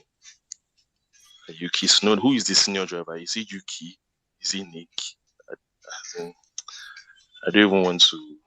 My own is that he should not just bring out any nonsense red flag. Let's just have a clean race. I beg. Yeah, that's all. No, but I think that we are not even too surprised. I mean, in terms of Nick leaving mid-season, the AlphaTauri is Red Bull's sister team. I mean, look at what happened to what's his name, Pierre and Albon, right? So if anything, they Yes. showed us that they're able to yank a driver mid-season without without any, there's no sense to it. Just, oh, you're not performing, okay, we'll yank you off mid-season. They don't really care. So I mean, in many ways, Nick maybe should have prepared for that. That they're a Red Bull team, but yeah, I don't think that there'll be any surprise there on my end, at least. Yeah, absolutely. I agree with you, no, because, like you said, the Red Bull team. Wasn't it 2016, I think 2017, that they had five drivers in the season. That was when Albon was moved to Red Bull, and then well, they moved Albon to Red Bull, and then they had fired um uh not Gasly, this guy that is racing in endurance cars now. There was Uh, Gasly, Kvyat, Albon, um, Kvyat, or what's his name? Kvyat, yeah, Daniel Kvyat, Yeah. and then there was another person. There was Daniel Kvyat, some other guy. Ah, I'm forgetting this guy's name now. But anyway, they had five racing drivers in one season simply because they figured this guy isn't good enough. Let's kick him out mid-season. So it will come as absolutely no surprise. Now the thing about it is, I think it was Kusi that was asking about who's the senior driver. They don't know what they're doing and all that. But funny thing is, um, there's a lot of talk about Debris getting replaced, and the Ricciardo's name has been come up in the conversation. And through all of this, nobody has mentioned anything about um, Sonoda being on that threat at all. So I think it's very clear who the team considers the senior driver to be. But that would be a very funny dynamic if they decide to bring Daniel mid-season, though. Like, anyway, I Sorry, don't know. sorry, uh, sorry. Come again. To bring Daniel Ricciardo well to AlphaTauri. yeah, Yep, that's yes. his That name has his name come has up. come Yeah. Nah, up in nah, conversation. that chapter is closed. Okay. Sorry, Hamas Marco. Earlier in the week said Daniel Ricciardo in the simulator is not even matching Sergio Perez, is not matching Verstappen. So he doesn't think he actually said he doesn't know what happened to Daniel. That But those are you not his know competition anymore now. I mean, like, we can all which agree one is that that? Max, Where we can all agree that Max and Perez they are not Daniel's and competition anymore. They are way another ahead of him. another who another who put in 115 today? Did anybody put in a 115 today? That's why I said he was in simulator. He still simulator. He was in the simulator Monaco today that he put 115 when people are putting 112. 113 in a simulator. It's not serious now. You should know it's not serious. I've started it, Daniel. Then all this one that he's doing, you should just enjoy the money. It's not coming anywhere. Miss Katok, I'm sorry, but sometimes it's just the harsh truth, But yeah, um, where are we? Okay, Adebayo. I think someone has already said that I don't it's not possible. Who will bring Daniel back? And I feel like if you read the comments Marco made, I think the word he used was ridiculous, right? And I would also suspect that some of the Red Bull young drivers actually have like better lap times in the simulator than Daniel Ricciardo, right? Because if you read what the whole comment he made, Marco made was the fact that maybe McLaren dealt with his was it maybe they dealt with his maybe they dealt with his self confidence or something in line with that, right? And for admin Navi to say that 115, I don't think is serious, right? And looking at it from the perspective that Red Bull also like has a lot of young drivers, they have a lot of the Red Bull are not like it seemed like maybe like Mercedes now, right? That we really don't have a lot of young drivers, maybe just Bestie and maybe the rest are in F3 Formula Regional, right? They could easily call in any of the uh, Isaac Hajar, um, Iwasa. Even there was a guy that even like graduated last year, right? That is probably like their test driver. I've forgotten the name of that guy. Um, yeah, so they have like a lot of options they could just throw in um, to partner to know that. But again, I feel like we've just been concentrated on this guy's performance, Nick DeFries. I think this guy is doing a great job, right? Sunoda is doing an excellent job at the moment, right? When we look at the fact that maybe the Alpha Tauri's car is like ninth fastest on the grid, but here's a guy that has been consistent with performance, right? 10th, 11th. I think he has not finished below 11th this season, right? But he has been scoring points with the ninth fastest car on the grid. So I mean, we should give Sunoda more accolades, right? I mean, making Q3s, finishing within the points, not finishing less than 11, pre-11 so far. It's an excellent job, right? But Nick the phrase, maybe I agree that maybe he might not finish the season with them, but I don't see Daniel Ricciardo returning to AlphaTauri this season. I it won't be better. Maybe they should just go and rent Callum Elliott from Indie series, right, and bring him back instead of throwing Daniel Rick. It's ridiculous, right? I don't think that guy. I mean, it's good for the commercial side of things, right? He has that face. Red Bull would make a lot of money from that. But at the moment, driving techniques and all, I don't think it would, because it would be ridiculous partnering him with Sunoda, right? Sunoda will make a mess of him, right?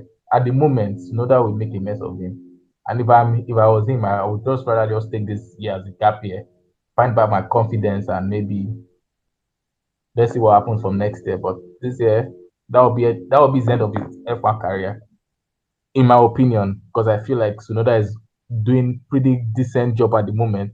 And if you partner him with one guy that is not motivated to drive, I don't know what else to say.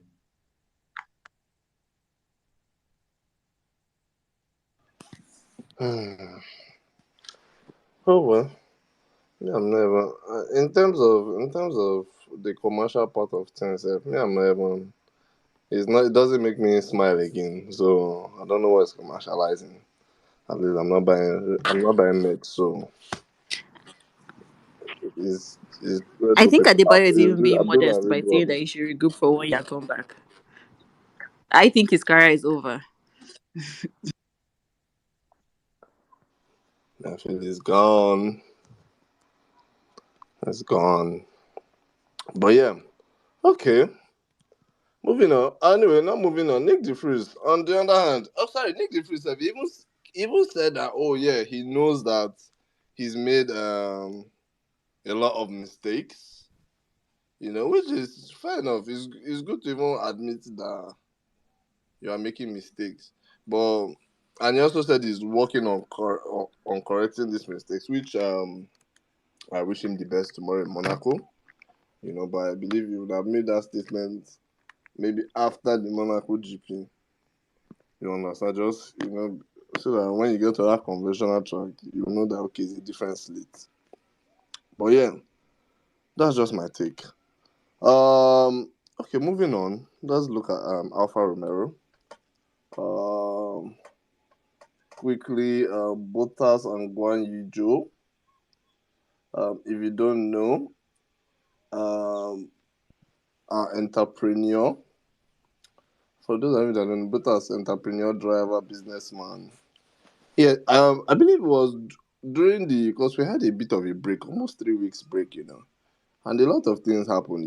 So, and I believe it was during that time Bottas founded his gluten gluten free pizza franchise. So he founded it with a Finnish American chef. A lady in the field and expertise. I've forgotten the name of the pizza this thing, but yeah. Um, Bottas doing amazing things, and then just sorry during also during this weekend as well. Um, for those of the fans that purchase his what do you call it, his exclusive package, they'll be having a dinner with him. So you get to eat with Bottas and the wife. And his package was very very good. Very very affordable. So no, affordable is not the word, but very moderate as compared to the um standard Monaco price. So yeah, that's the business side of Bottas. But yeah, back to Quali, regular schedule program. Bottas, I don't know, in FP3 they seem to have the pace there. Even in Quali, I believe it was Q1. Or yeah, but it seems at the point. It seems that at the point, Bottas had the pace, but I don't know where. I don't just know what happens to the Alfa Romeo because one Joe was barely last, except something happened to him, which I doubt. But Bottas P15 just ahead of Sargent, so barely um nearly made it to Q2, so about 2 thousandths of a tenth, which was very close. To tell you how Stroll self is not even doing, is not pushing. Just Well, yeah, that's a past case now. Um, but I don't know. I don't know if I know Alfa Romeo they introduced upgrades for this weekend, but I'm not sure what will be the impact of the upgrades until um Spain. So hopefully by then by Spain the team will be able to pick up the pieces. But yeah, let's see. I hope they have a very good uh race tomorrow. But except we have multiple what do you call it, multiple safety cars and possibly a red flag. I don't see any of the drivers getting points, because it's quite I just wanted to say on but yeah. on Yeah, that yeah, go ahead. on there's more action at Alpha Tauri, and I feel like Williams more than Alfa Romeo. I'll not be surprised if they are ahead of them by the end of the season. I don't understand what's happening at Alpha. Maybe Alfa Romeo has stopped investing and is waiting for Audi money. Because at this point, I don't know where they're. I mean, it's like they're not even at the GP. I don't hear about Zoo anymore. I don't hear about Bottas. Maybe it's me, but I feel like Alpha Tauri has an intention to set, and Williams with James has an intention to set, and somehow Alfa Romeo is it's not starting. It's not moving. I don't know. That team just seems like maybe because they don't have a team principal, and the Andreas who came from McLaren is just beginning to understand what happens there. Maybe because they don't have a present team principal that gives them, that makes them lost somehow for this season. I don't know. What do you guys think? Well, possibly. I don't think Saba has stopped investing. I think they still everyone as a team they still have a goal to achieve. But your question honestly will that's the question for what's that man's name again? That McLaren, former McLaren, that man that wears glasses. Um, Androside. Andreas. Yeah, Androside. Yeah. But funny enough, I don't, has anyone seen Andres? I've not seen Andres in a long time. I don't even know. Don't even know what it looks like again. But yeah, I've not Did seen you him even in a used to long see time. him when he was in McLaren? No, they used to pan camera to him. He will not dodge. But yeah, okay. And more. I think your question is for Andres because honestly, you have to ask, oh, what is their goal? But at the end of the Yeah, the Andreas they promoted at McLaren. I think he's doing a better job than the Andreas that went to Sauber. To be honest, McLaren, Alpine, Mercedes, McLaren, Alpine, Mercedes, yeah, Ferrari, and Aston. I mean, they all seem to be bunched up, especially like today. You see, it's possible to flip at any time. But Alfa Romeo just seems out of it, and yet you would think they would have been closer to Alpine and the park.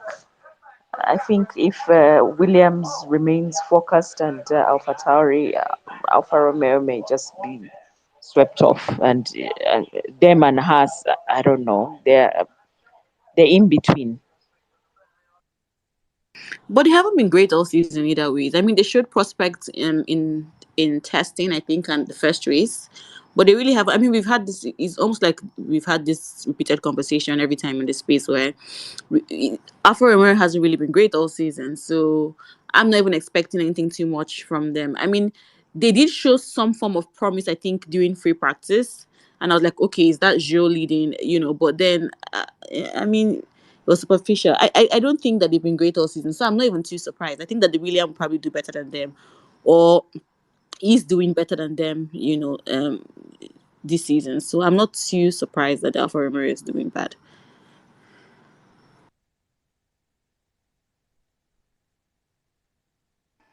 well, Alfa Romeo since that first how many races? Eight races of the 2022 regulations. Nothing has remained the same. But yeah, we move. Okay. Moving on to another team. Um, Haas, Haas of Magnussen and Hulkenberg. To be honest, I don't really expect anything from Haas because at the end of the day, someone has to fill the position. You know, of of where they are, which is P17, P18. So between both drivers, Magnussen seemed to have a better qualifying, which is just the difference to both drivers in Q1 is just nine. Okay, so it's about 9,000th of a tenth. So very, very um slim. Just a very, very thin margin between both drivers. But yeah, um, I don't expect points The from. difference with us was, I think, the fact that they wanted a driver that's not going to crash every other race. So they've Yeah, achieved that. Yeah, I think that's what they were looking for. Everybody came at them and said, "No, you should give Mick a chance. You should give him an opportunity." But Mick needs to prove himself. He was there with Yuki and who's his age group. He was with Yuki and Zoe, and he happened to be the one that crashed more. And I don't understand why people were so mad at Gunter for that decision. I think right now you can say that Haas has not really crashed and has not lost money. So yes, they are not tantalizing, but in Australia, Hulkenberg almost had a podium, if not for the changes that happened. So for them, I think the fact that they got a driver lineup that can work was their first goal. 6 races later, seven, they have proved the point that they were trying to. They don't want to incur costs from crashing and losing a car.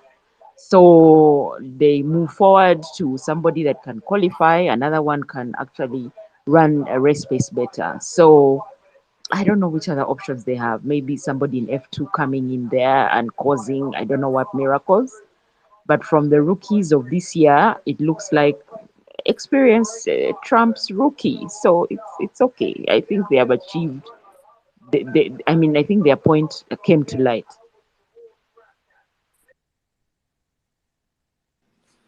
thank you very much, Mo. Oh yeah, okay. Does anyone want to chip in on Haas?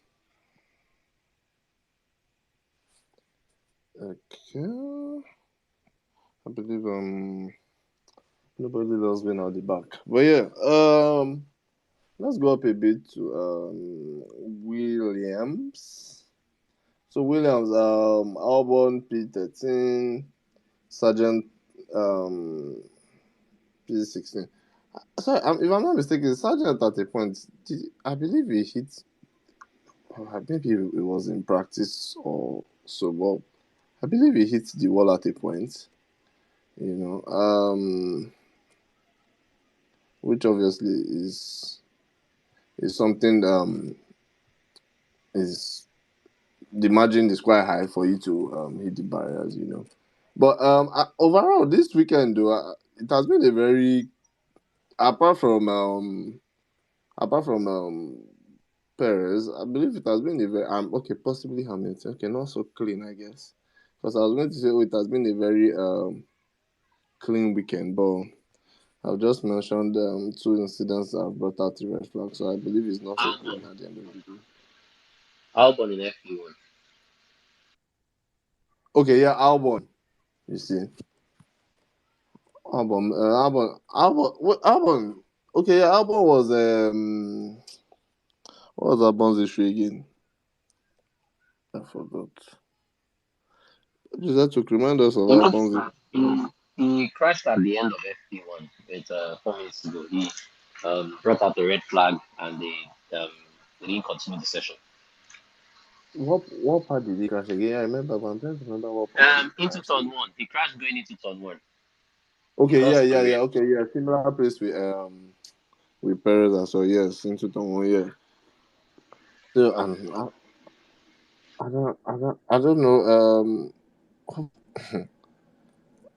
Anyway, quality is done. Hopefully, tomorrow some drivers bail out into the runoff area instead of just risking it into the wall.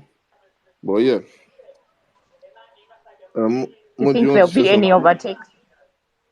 Sorry, Do you overtake. and what? Do you think there'll be some overtakes? I Perez. think I thought Mercedes looked stronger than it should have. I think it should have done better than they've done in the quali. Yeah, Mercedes. So Mercedes, I believe Lewis's case was because of a setup change, so which I Hmm. think made it affected the balance basically. So what he was Yeah. used to, what the setup he had previously, for some reason he wanted the change against the team's will, and then here we go. So Hmm. yeah. Yeah. So in short, they should have been a bit further ahead than they were. So maybe where is the opportunity there for Ocon? I see Ocon is, I think, way up. I don't know. I think that Alonso has an Mercedes. opportunity to win. He has the opportunity to win. I don't know. I think it's possible. I think that the Mercedes issue, today at least, because I mean, if you closely like monitor, look at the car, during the entire race weekend compared to Monaco here, I think that the car looked more drivable, at least from a viewer's perspective, right? And more sturdy and more drivable, like for lack of a better word, this weekend. So I think that maybe the reason why they were not as close as we expected, maybe maybe a Monaco specific thing. I think that maybe when we get to Barcelona, maybe we may see you know a better race car. But I think that we typically have better race pace, right? Unfortunately, we may not be able to see that happen because we are in Monaco, right? So I think our race pace may be better than it has been before. But I have also seen overtakes happen in Monaco before, so I think that it's possible. But it's mostly with drivers who have absolutely nothing to lose. So I don't know if on Mercedes end, I don't. I know that Lewis is typically more careful these days when he drives, so I don't know if on our end would see any um overtakes. But I think that irrespective, we may see one or two overtakes in Monaco happen in Monaco. Particularly with stronger cars who are coming from the back of the grid, like Perez, who are coming from the back of the grid, even though the race is a procession. So yeah, I think we may see one or two overtakes, but I don't think we would see anything spectacular. It's probably just be a procession. But yeah, I don't know if my wanting to see Max and Alonso get into a tangle trumps my wanting Alonso to win or Max to win. I don't know if they get into a tangle. Best case scenario, they both go out. I just don't want to risk having Alonso win the race tomorrow. Luis is a better person than I am. I don't know how I'll feel. So yeah, We'll never hear the last of it. Hey, exactly. So oh maybe my just god. let's stick to procession tomorrow, right? And let's finish the race like that. I'd rather that, than have them get into a tangle and Alonso mistakenly wins the race tomorrow. Yeah. Alonso is not trying to fight Max. He's not. I mean, this will be the second time they're on front row. I don't know. No, but he really wants Unless that it's a win. I mean, he came, he has you pumped think into so? I mean, the entire weekend, Alonso from He's press been start. talking about it, yeah. Yeah, he thinks this is his best chance to win the race because for some reason people did not expect the Red Bull to be strong, here. I don't know why, because the Red Bull has been strong all year on every track. So, yeah, he seems to want it. So, how bad does he want it? I mean, we'll see tomorrow. Is who has a better start though? Because if Max gets a better start, he's gone. But yeah. Ibex, you want to go ahead? And I think Okay, sorry, sorry. just to add, Another. and I think during the post qualifying conference, I heard Max say that he wants Alonso to win, but not more than he wants himself to win the race tomorrow. So Yeah. I yeah, mean, Max and maybe Alonso play for the same team. I don't even know. Since 21, he feels like he's his younger self. no, yeah, but Max clearly said, I want him to win, but I don't think I want him to win more than I want myself to win. So maybe we see some action tomorrow. Who knows?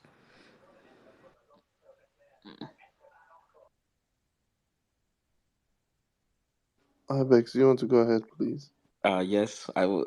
Before I go ahead and pose my question, I was just going to say, I always remember that magical moment in Formula One when the front wing touches the left rear tire, and then the other guy gets a puncture, and one means another wing, and maybe that that could be, maybe that happens. I don't know, but on general note, I was just gonna ask you guys, other than your brakes, balance, front wing, and differential, is there anything that you are allowed to change once qualifier starts?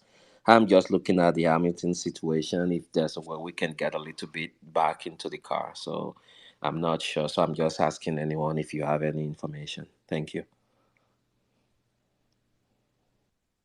I'm not really. I'm not sure. Maybe possibly um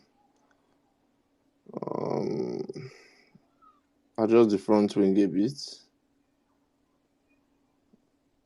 Yeah, as far as I know, you're not allowed to change anything apart from maybe the front wing, except in the case of an accident, there's damage in the car. So, for instance, McLaren could change Lando's some parts of Lando's car between Q2 and Q3 because he had a crash. But even if you're going to change that, you have to change it for like components. And so the setup that Lewis was referring to was probably I don't know a wing change or something because you're not allowed to do much more. You're not allowed to change the components in the car once the car is entered the park permit. Okay, thank you. Looks like our car is locked in for tomorrow then. So yeah. Believe. Ibex. Does Okay. anyone think I that do. Russell doesn't feel comfortable in the car? He seems to not love this new version of the car compared to Lewis. No, I think it's first day at school kind of feeling. And then eventually you get to, I mean, how are you not feeling bad when how are you not feeling comfortable when you can still make it to Q3? No, but it's also back and You forth. see, I think it's just, He's also back and forth, right? In looked like he liked the car better than Russell. I mean, we could see from his drive in FP2 here and there, but but in quali it was yeah, but in good. quali, it also seemed like Russell had a better hang of the car than Lewis. At first. Oh, yeah, so Exactly. I don't necessarily think he had complaints, So, during practice, but I think he got a better hang of it. Or maybe it's because Lewis changed his setup, so that maybe seemed like Lewis was behind. But I think that Russell, he complained at first, but I think he got like a good. I don't know what happened in Q3, but yeah, he seemed comfortable in the car at some point this weekend. I don't know what happened there. yeah, I think it's really the first day, first handle, first feel from, I don't know. You can't tell me that the other car was better. I mean, that thing was a horror. Miami, it's like we were watching them building the car as they moved. I just hated it. I'm glad it's gone. Anyway, so let's see how they move forward. And I think he's just, first time for everything. I think he's just getting used to it. And he's fine, really. And just so we're clear, I don't trust that guy. He's sneaky. So whatever, I'm not gonna be surprised tomorrow if he's out there like just blasting and asking to overtake and everything. So I don't trust him one bit. Overtake That where? guy. Where is he going? Like, Oh, there's no Russell. space in. There's no. Where is he going to in Monaco? Because he's starting like Exactly my point. two. You see? He's probably starting like P7 or yeah, P7 I guess. Well, Lewis is starting P5, right? Or yeah, something like that, or P8. So where? How does he want to get past? No, but it feels like he's always timing his chances. He's the guy he'll say he'll ask all the questions that you sometimes expect Lewis to be asking. I can't hate the guy for trying to get ahead. It's what it is. I mean, he's in the Mercedes, he has an opportunity, he's young, he's looking at his fellow, he's all his age mates are getting ahead. So I expect him to do that. What I expect is for Lewis to be more aggressive as well, because he asks those questions. He says, isn't Fernando getting a penalty? Do we expect a red flag? Do you? So, yeah, well, people call him a snake, but he's there to compete. I mean, And he's not Bottas. I kind of feel differently. He's not Bottas. So I think that I like He has some things that are irritating. Like, for example, he'll say, oh, is Lewis racing or is he managing? And you're like, okay, you pass him. If you think he's managing, you pass him. Yeah. But then you also can't say he shouldn't compete. you know Mo, I, let's I hear I Edobong. I kind of feel different. So I think that's right. I if there's one thing I like about George Russell, so and that's why when people go on about him, I'm like, yeah, just leave him. He's even from his days in Williams, he's always been very decisive. He knows what he wants done to his car. He knows when he wants to come in for a change. He's very direct, right? Over the over Exactly. the years, Luis has more or less leaned on to the team to okay, well, you're in the best position to make the decision. And sometimes when he doesn't want something, he just straight up says, I don't want it. But he kind of relies on the team to make the most important decision sometimes. And I think it is as he's grown with age, right? I mean, I like George for being decisive, and he's here to win races, right? And his competition is his teammates, and he's driving with a 7-time Formula One champion. So yes, of course, he's going to try all of that tactics. I just think that the reason why George and Lewis are two different people, if they are both driving a championship winning car, George can only ask the team, right? It's up to the team to say, no, you can't get past, or no, we can ask that of Lewis, or yes, you can, and all of that. He can ask. There's nothing wrong with asking. So I think if they're both driving a championship winning car, I don't think that some of these George's antics would. And you see, Lewis is unfazed by it, right? Just if you ask him about it, he just blows it off and keeps going. If they're both driving the car, they're both going for the championship. Lewis does not need anybody to ask George to calm down or let him pass. Nah, he would do the work and move on. And I think I said it before. You've seen over the years where James has asked people like Bottas and said, okay, no, let Lewis pass. And you see Bottas takes his time with it. And, Lewis is like, okay, well, I mean, if you won't obey team orders, I'm going to pass you. It's going to take me maybe a little bit longer, but I'll get the work done. So I think that, while we always say that, George, we don't trust George, and all of that, I think that when it comes down to it, Lewis gets the work done. He doesn't need George to let him buy or George. So George can be George. He can do whatever he wants. But this is different because they are not fighting for like a driver's champion. If they are, some of these George's antics, Lewis will he can't like. I mean, look at I think the last race where they asked Lewis to let George buy. Lewis was like, well, he can come and go past. I just wouldn't back up, and give him some space. He can come and get by. So Lewis to get the work done when it's time. This is just they're fighting for what, fourth, third.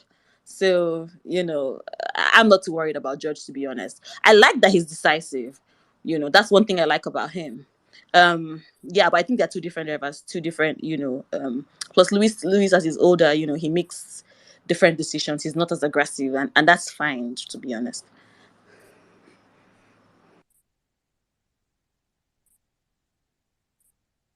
Oh well. Um, I have to. I have to say, at the moment, let's just give George the benefit of doubt. You know, let's judge him when he's able to compete. It's just like say, oh, when they say, oh, you see someone's true color when they have money. You understand? So I feel it's the same thing for George. Let's just give him that benefit of doubt till Mercedes have a competitive car and are able to compete with those at the front. So yeah, does anyone want to add anything quickly just before we round up this space? I was going to say I called it, and nobody else saw it coming, but I called it Verstappen, Alonso, Leclerc. By the way. Oh, on the prediction. Oh, okay. Yeah. Oh, credit to you. I personally, I would have. I wanted Alonso to take it, and My only question would be: do you not think that George Russell is becoming the number one driver for Mercedes rather than Hamilton now? okay, Mercedes fans, you guys answer that. I'll leave the stage to you people. I think I'll throw it back to you. How many wins? Let's look at how many wins does. No. It's not about wins. It's not about wins. It's about what? What's your basis? Do you not think that George Russell is becoming the number one driver for Yeah, Mercedes? what are you basing that on? That's what I'm asking. What's your basis for that? If you're not talking about wins or what, so what are you basing that off on? That's what I'm asking. No. It's just a question.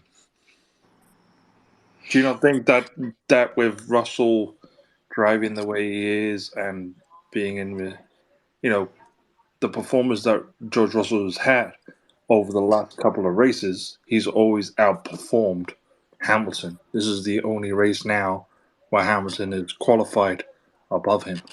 So then again, my question: are you basing when you say outperformed? Are you basing that off race wins or out or qualifying? Like, what are you basing that off on? So if it's No, qualifying, I would yeah, say if it's qualifying, finishes. Like you could easily say that George Russell's outperforming Hamilton.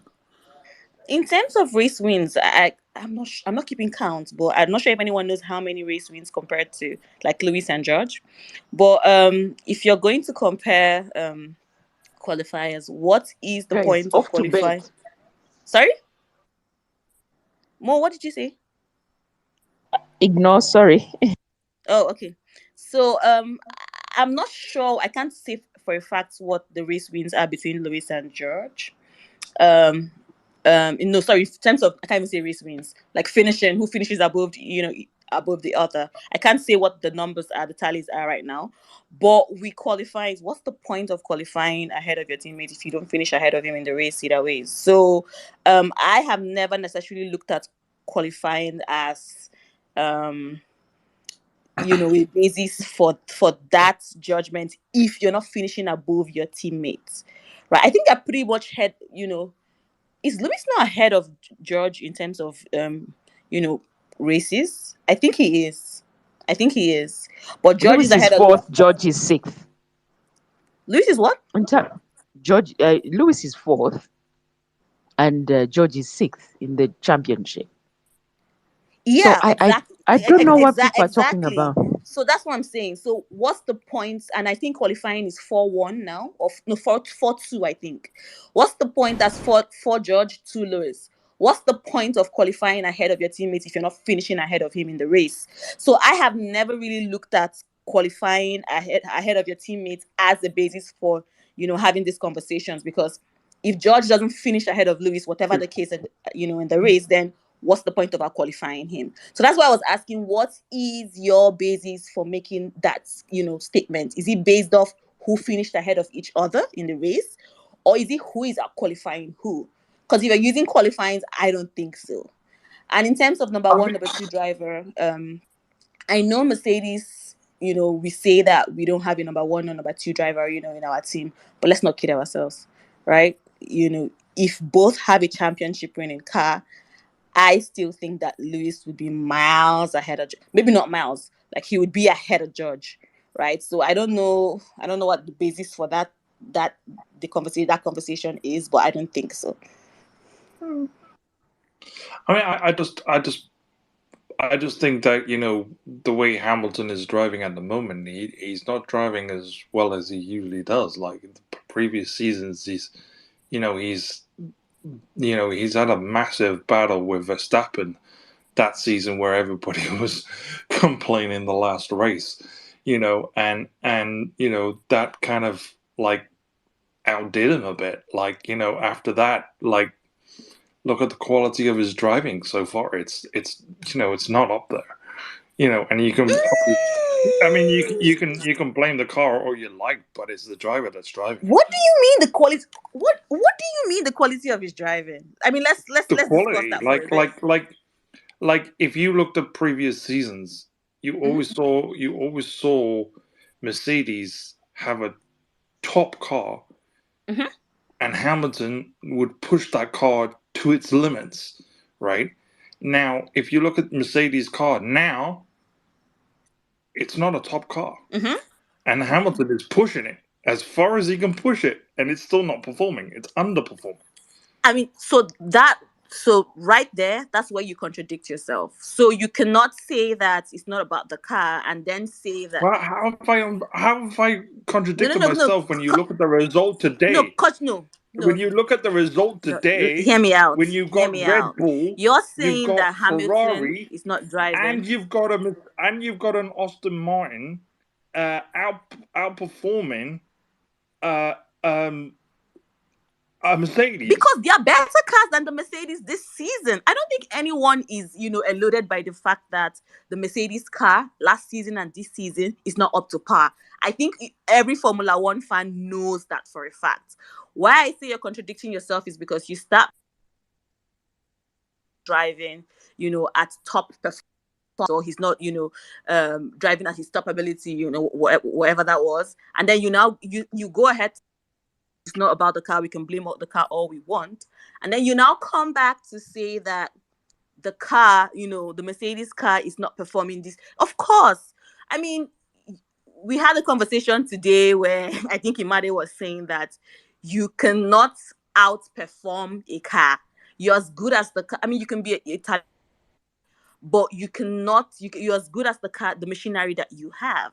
So if Lewis does not have the machinery to drive at the level that he was driving in 2021 or in 2020, how do you expect him to compete with Max Verstappen at the same level when he doesn't have the machinery to do so?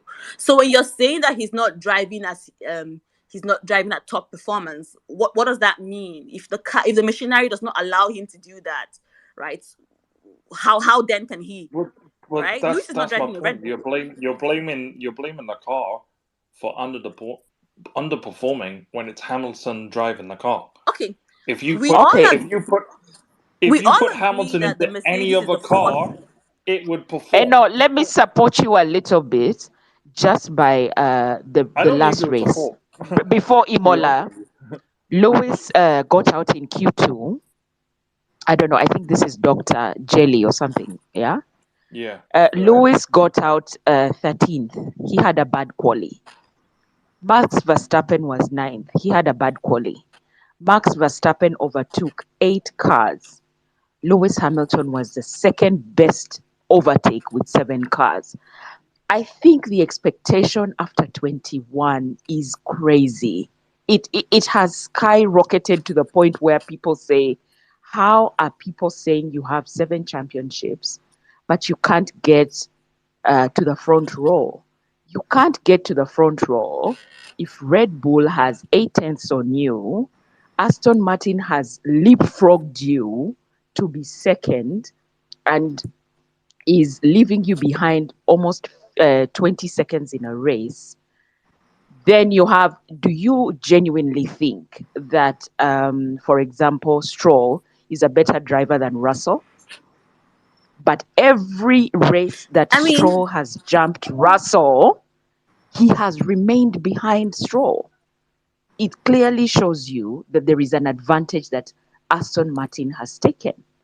So you have a Red Bull that has improved itself from the previous year.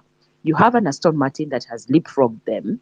You have a Ferrari that is most likely to outperform them on a track probably today, as we saw. Ferrari was better than Mercedes. He has the ability to do so.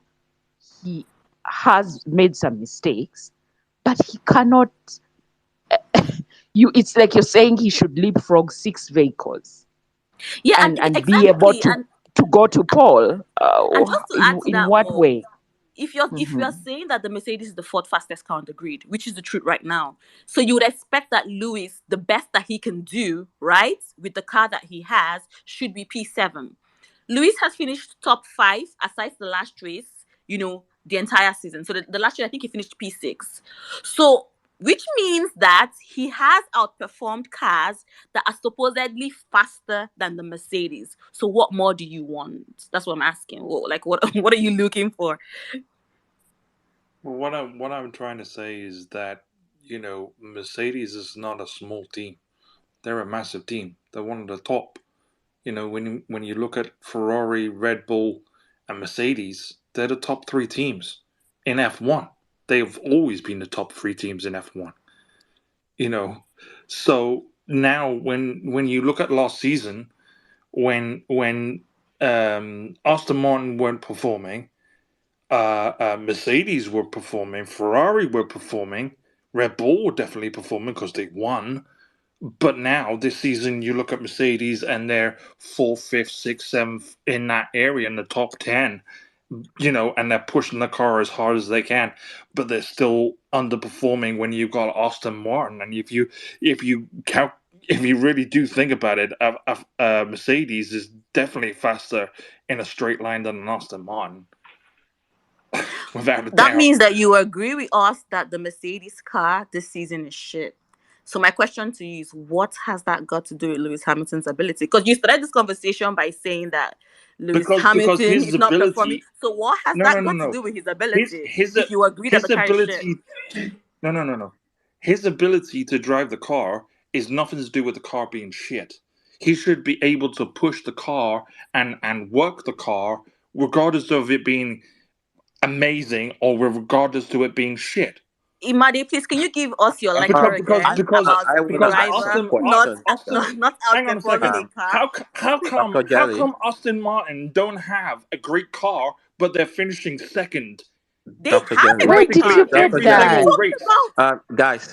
guys, please. Dr. Jelly, forget about the drivers for a minute. If I ask you to position the constructors this season, how would you rate all the cars? Forget about the drivers.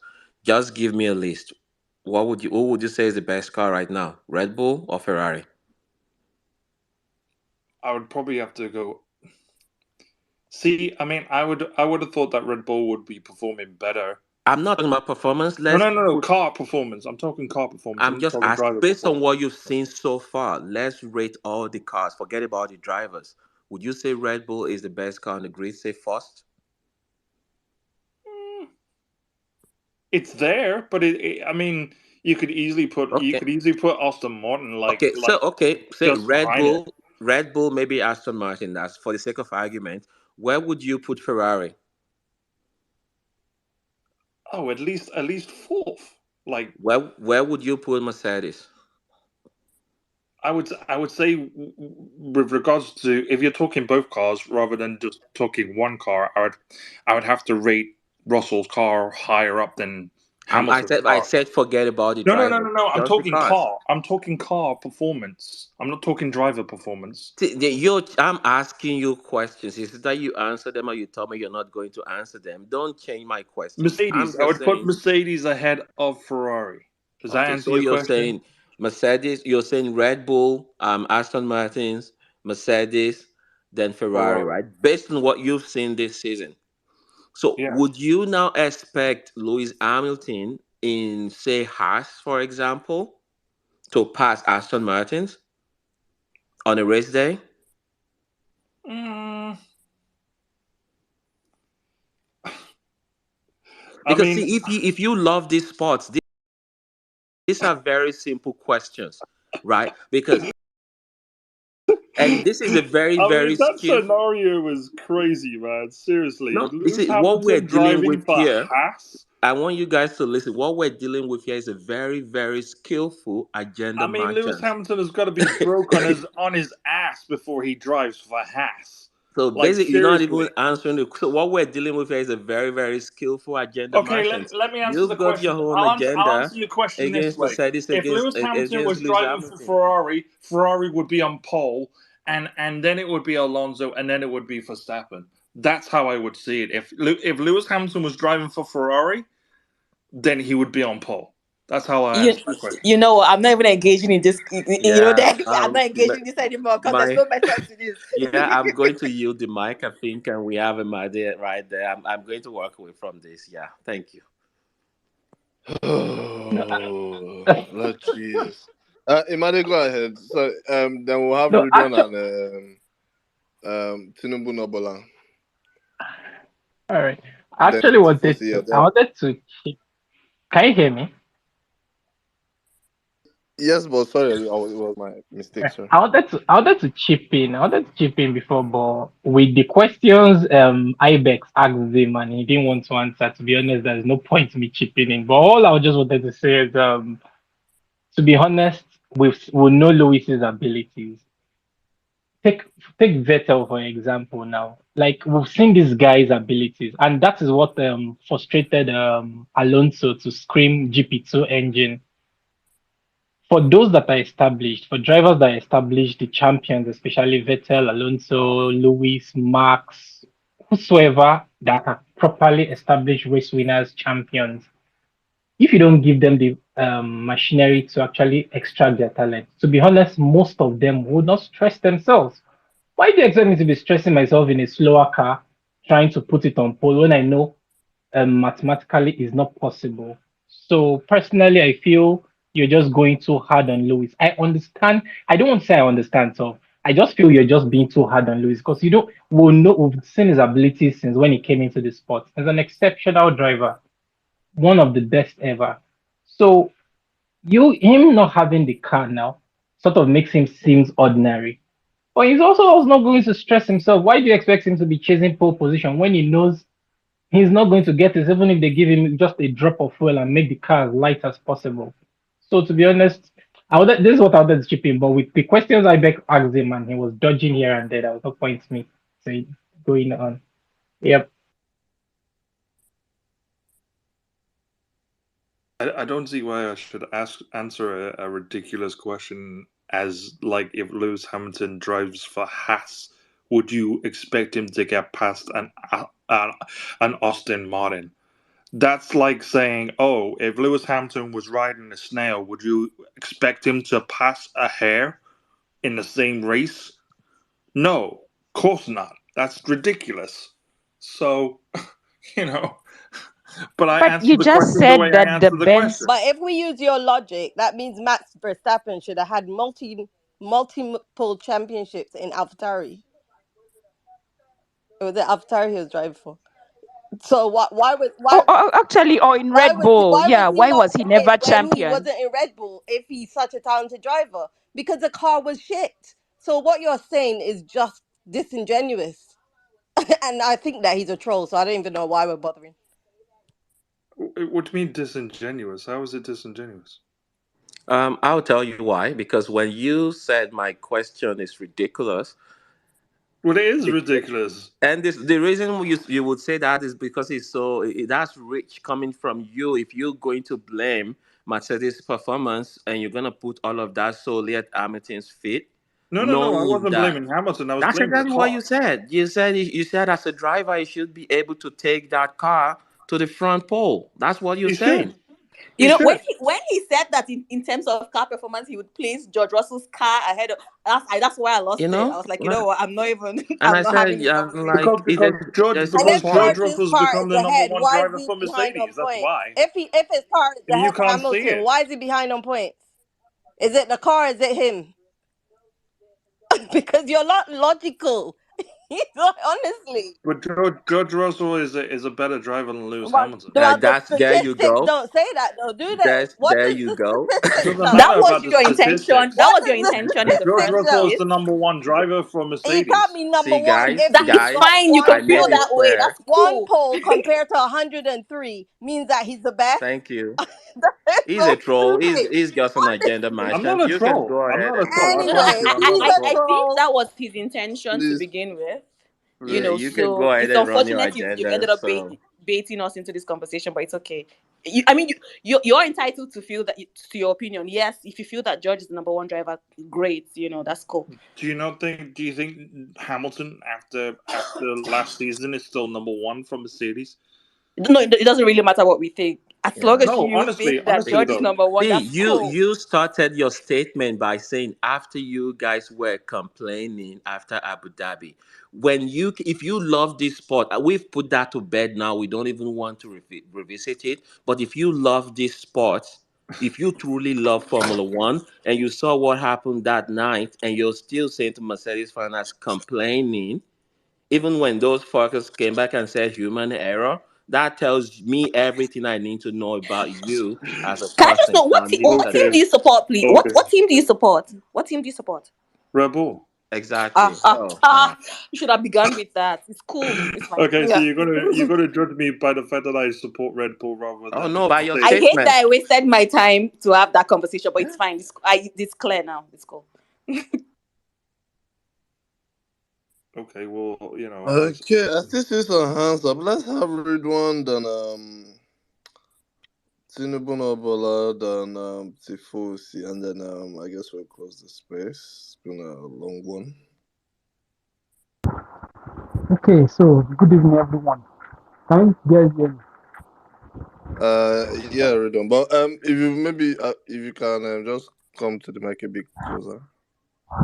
Okay, so good evening, everyone. Like today's qualifying was quite intense.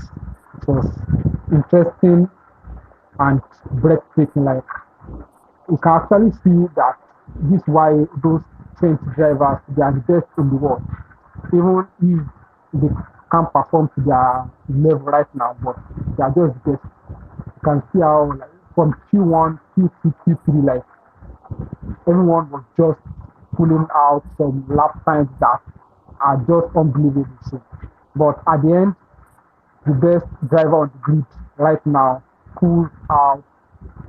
The last sector that pushed out was just incredible. I wasn't even expecting him to be on pole after the first two sector. Like I wasn't expecting it, but when I look back at it, I think his Q3 run was not that good, but I think that the last one that he put out, that's what champions did, and he did that. I think congratulations to him.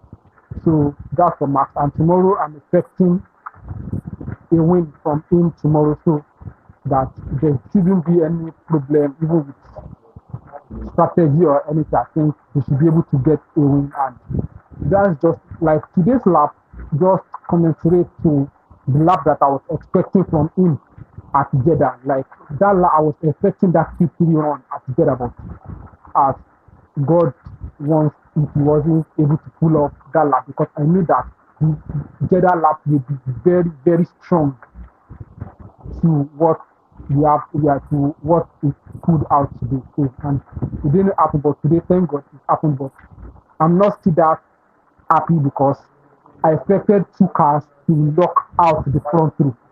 I wasn't like I don't care whether that Aston Martin is quick or whether Fernando Alonso is something else. So I wasn't expecting it. After pit practice 2 and pit practice 3, I was expecting Red Bull to lock out the front row, but it happens. That's just it. So it's not like a big deal. Like yes, it's driver's error. It happens. It happens to anyone on the grid to crash anyone. So and he did. Tomorrow will be very difficult for him. I just hope he'll be able to score some. I'm not expecting a point from him, but like he just gets his escape, and the team might be able to work out some things for him also to be able to score a point. But I'm not expecting anything from him. But mark for the team to bring home the point for us, and he should. Checo should not feel like he should not feel hard on himself. Like fine, yes, it happens. It happens to anyone. If you carry on, we are just in round six, round seven, just 6 races. There's still 17 races to go. He can still catch up. So he shouldn't be hard on himself, and he will give it a go also. So let's see how it sounds and it plays out tomorrow. And that's already congratulations to them. They like even before this weekend, like I wasn't expecting them to be very strong at Monaco, as everyone was saying it like straight line speed, like straight line something. And even when free practice one, I knew that yes, something was up. Like I wasn't expecting them like let us score points this week and let's move on to next week. But free practice 2 and free practice 3 shows that yes, this car is quite good. Even where they was like people were even saying that they are not that good. Like Max was the fastest on the low speed corner. Like I wasn't expecting it.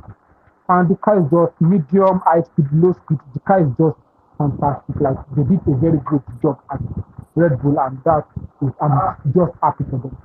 So to the next best team on the grid, and that's Aston Martin, and they were able to pull something out of the back. Fernando was just incredible. That man, like today, he marks like on marks extra times. If I just see purple and I see that it's cut out to green, I know like it is Fernando. I just know like it's just Alonso. The damn what he's doing at the age of 41, like I'm so like I've not seen I've like since I've been watching sports or the sport follow that I follow, I've not seen anyone like still going that strong at the age of at that age, at the age of 41. I've not seen it, and what he's doing like is just incredible, and he's doing quite well for Aston Martin, and the car is good also. Congratulations to them. And for last stroll, yeah, I just feel like I've heard everything that everyone has said about Lance Stroll. Fine, he needs to up his game. What he's doing right, even because in Miami also, in Miami he qualified way lower than expected. So he needs to up his game. But I just feel today that maybe something just happened because in Q1 he did well in Q1, but in Q2 it wasn't like in Q2 just that I just don't know. Maybe this way bridge or like when they were like all the way bridge or the thing that happened, him missing the way bridge, all those stuff that happened. Maybe that's what affected him, and you know this is track that you need to have a very like full concentration on it. I think maybe that's just what disturbed his reading or something like that. But I was still expecting more from him. But he needs to up his game because at the end of the day, they compare you to a teammate and you are nowhere near him. It's something that even like those but I just know that like today I know that yes, Lance Stroll can still give more of what he's giving, but I'm still expecting more from him. And to Ferrari, I think Ferrari did what they could do.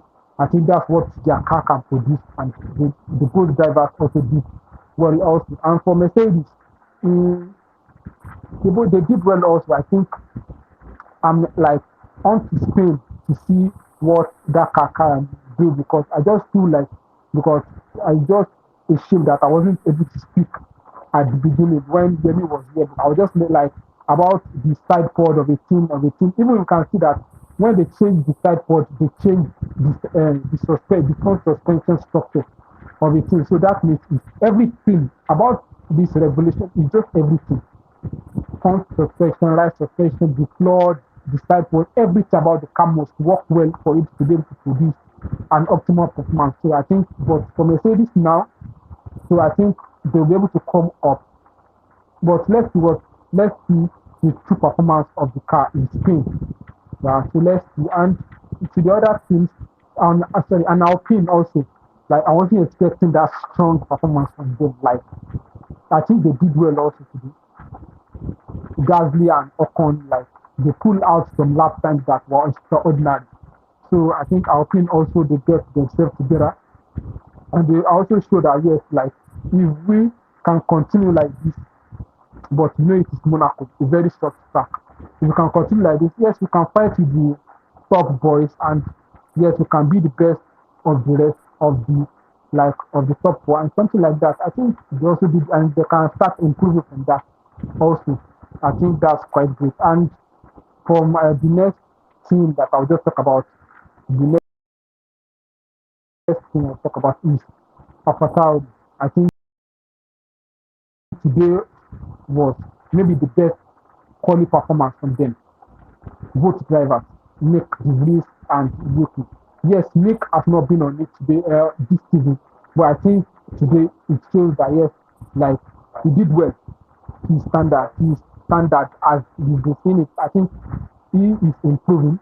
So I'm still giving him the grace to summer break before I will just like I will give my opinion about it. But I think today it shows and Yuki has really improved. The guy has improved. From the second half of last season, I've been seeing that improvement. Since before he signed that new contract, I've been seeing the improvement and today it shows like even with his lap times, Yuki, I think in his lap time there was a time he was the fastest in QT or the second fastest. I'm not even sure. Like yes, it's showing its improvement, and for now, like that's just how it is for those drivers, and and all this mental, like it will give him another courage that yes, that I can do big things, something like that, and that's it. And I think that Apatauri car also is they are also improving the car. I think they are doing well, but I am just for tomorrow. I'm hoping they score points because they are my team. I hope they score points for tomorrow, and I think like like sorry, I will round up soon. I will round up soon. So I just hope they all points tomorrow too. That is, and for tomorrow's race, for me, like we talked about Monaco being on the calendar. My own is that they need to just to be honest, like they need to just do something to that track for it to like for people to be able for drivers to be able to overtake. That's it. Because tomorrow is based on pit stop and the race starts only. Without that, I watched F1, F3 today, F2 today, there was nothing. Even people that are complaining that fine, the cars are too big for a track like Monaco. The smaller cars, the F2 cars and the F3 cars that are smaller, those guys can't even overtake on the track. It's just maybe like two overtakes or three overtakes or something like that. That's what happened today in both the races. So for me, I just feel like they need to do something. And I think Christian also talked about it that if they want to be on the calendar, if they want to be on the calendar, they need to show something about the fact that yes, it's just not about the glamorous or because of the legacy that Monaco has. No, it can't be that if another country can bring that type of track, the F1 or the FIA they will reject the like that track. So why are we now racing on the track that we can't even overtake? Because tomorrow, if Max leads into someone, I think that's all. That's just all. That's how we feel very true. I think they need to do something about the track. So, and I think tomorrow too. Let's see what happens tomorrow. So, red flag, a safety car also, and we'll see some strategy. We'll see some some strategy tomorrow. So let's see how it goes tomorrow. Okay. Thank you. Thank you very much, Ridwan. Once again, Ridwan congratulating the whole paddock. The ones that finished P22E, they congratulate them. Ridwan, thank you very much. Okay. Where are we again? Okay, we have Tifosi. Let's have Tifosi. Then Etuk. Then closing remarks, please. After this one, thank you very Yeah, much. close remarks. Simulator, you simulate me, oh Danny Ricardo. Bogbo now, bogbo. Zozo now, zozo. Daniel Ricardo. It's very disappointing and sad to see. But we are seeing his literal decline from the sports. I think Red Bull did him a favor by signing him as a reserve driver, but it's sad. It's sad. By next year, I don't think we'll see Danny Ricciardo in the paddock. He will be there as a fan or maybe some legend like the way Damon Hill and Jensen Button them come and walk around there. Formula One is a fast sport. I think the F is for fast, not Formula. So Danny Ricciardo, au revoir. It's sad to see. I like his personality, but if it doesn't translate into driving, bye bye. I think that De Vries is the new Latifi because at the time that he came, there was a Latifi. And right now we don't have that anymore. So I feel we should just appreciate him because he adds to the field. At least we know that from that the Red Bull is number one, and you know that there's somebody there at number 20. If he manages to get 15th or something, we'll give him fans like how we are giving Yuki Tsunoda fans now. I'd like to make a short comment on Imade's statements. I think you can outperform a car in the sense that every car has been created with limits to ensure safety. Even if you drive the car that you drive right now, no matter how much you step on the accelerator to the end, the speed will never reach the where it's supposed to go. Like you'll never hit the apex. You have to tune it to let it do what it has to do. And it is with these things in mind that the drivers use certain speeds to go into certain corners and things to dance on the limits to create that difference in qualifying and in your race pace too. So I think you can outperform a car in a sense that you go beyond some of the limits that have been placed on it to keep you safe and dance around the danger zone. I think that moving on, I can safely conclude that Mercedes zero side pod concept, it doesn't work. It is not working. Please, all the cars that are dominating the field, they all have the hips. Hips don't lie. Please, Mercedes, stop that slender, slim thing. I really wish I could give a call. I could call Toto Wolff and tell him that, yo, G, like, I think the engineer who brought the idea of the zero side pod, he has probably been poached to another team. He's probably at Aston Martin or somebody has come to buy him. And because of that lack in employee sources, they have the concepts, but then they are trying to figure out how to make the best out of it. Mercedes, please. Shakira said it. You know the hips don't lie. Please. But you man, like where are you? They already changed it. Oh, have they? Ah, Okay, then I've been seen it. Then what was I watching today? Okay, which open my car? eyes. Do you watch the event? I watched the qualifying today. Okay, but I watched Ah, that. So I'll watch it again. Maybe I didn't look at it very You're well. 2 races behind. check whether it's not 2022. Is it black or grey livery? Silver livery you are seeing. Oh, I'm seeing black hole. Okay. Anyway, one thing about black color is that black you hardly notice. Sometimes You I hardly hide some. notice changes with Okay, black I'm too. going So to. I will give you the benefit of that. Black, you Listen, Okay. hardly you need to take a second look at that waist, bro.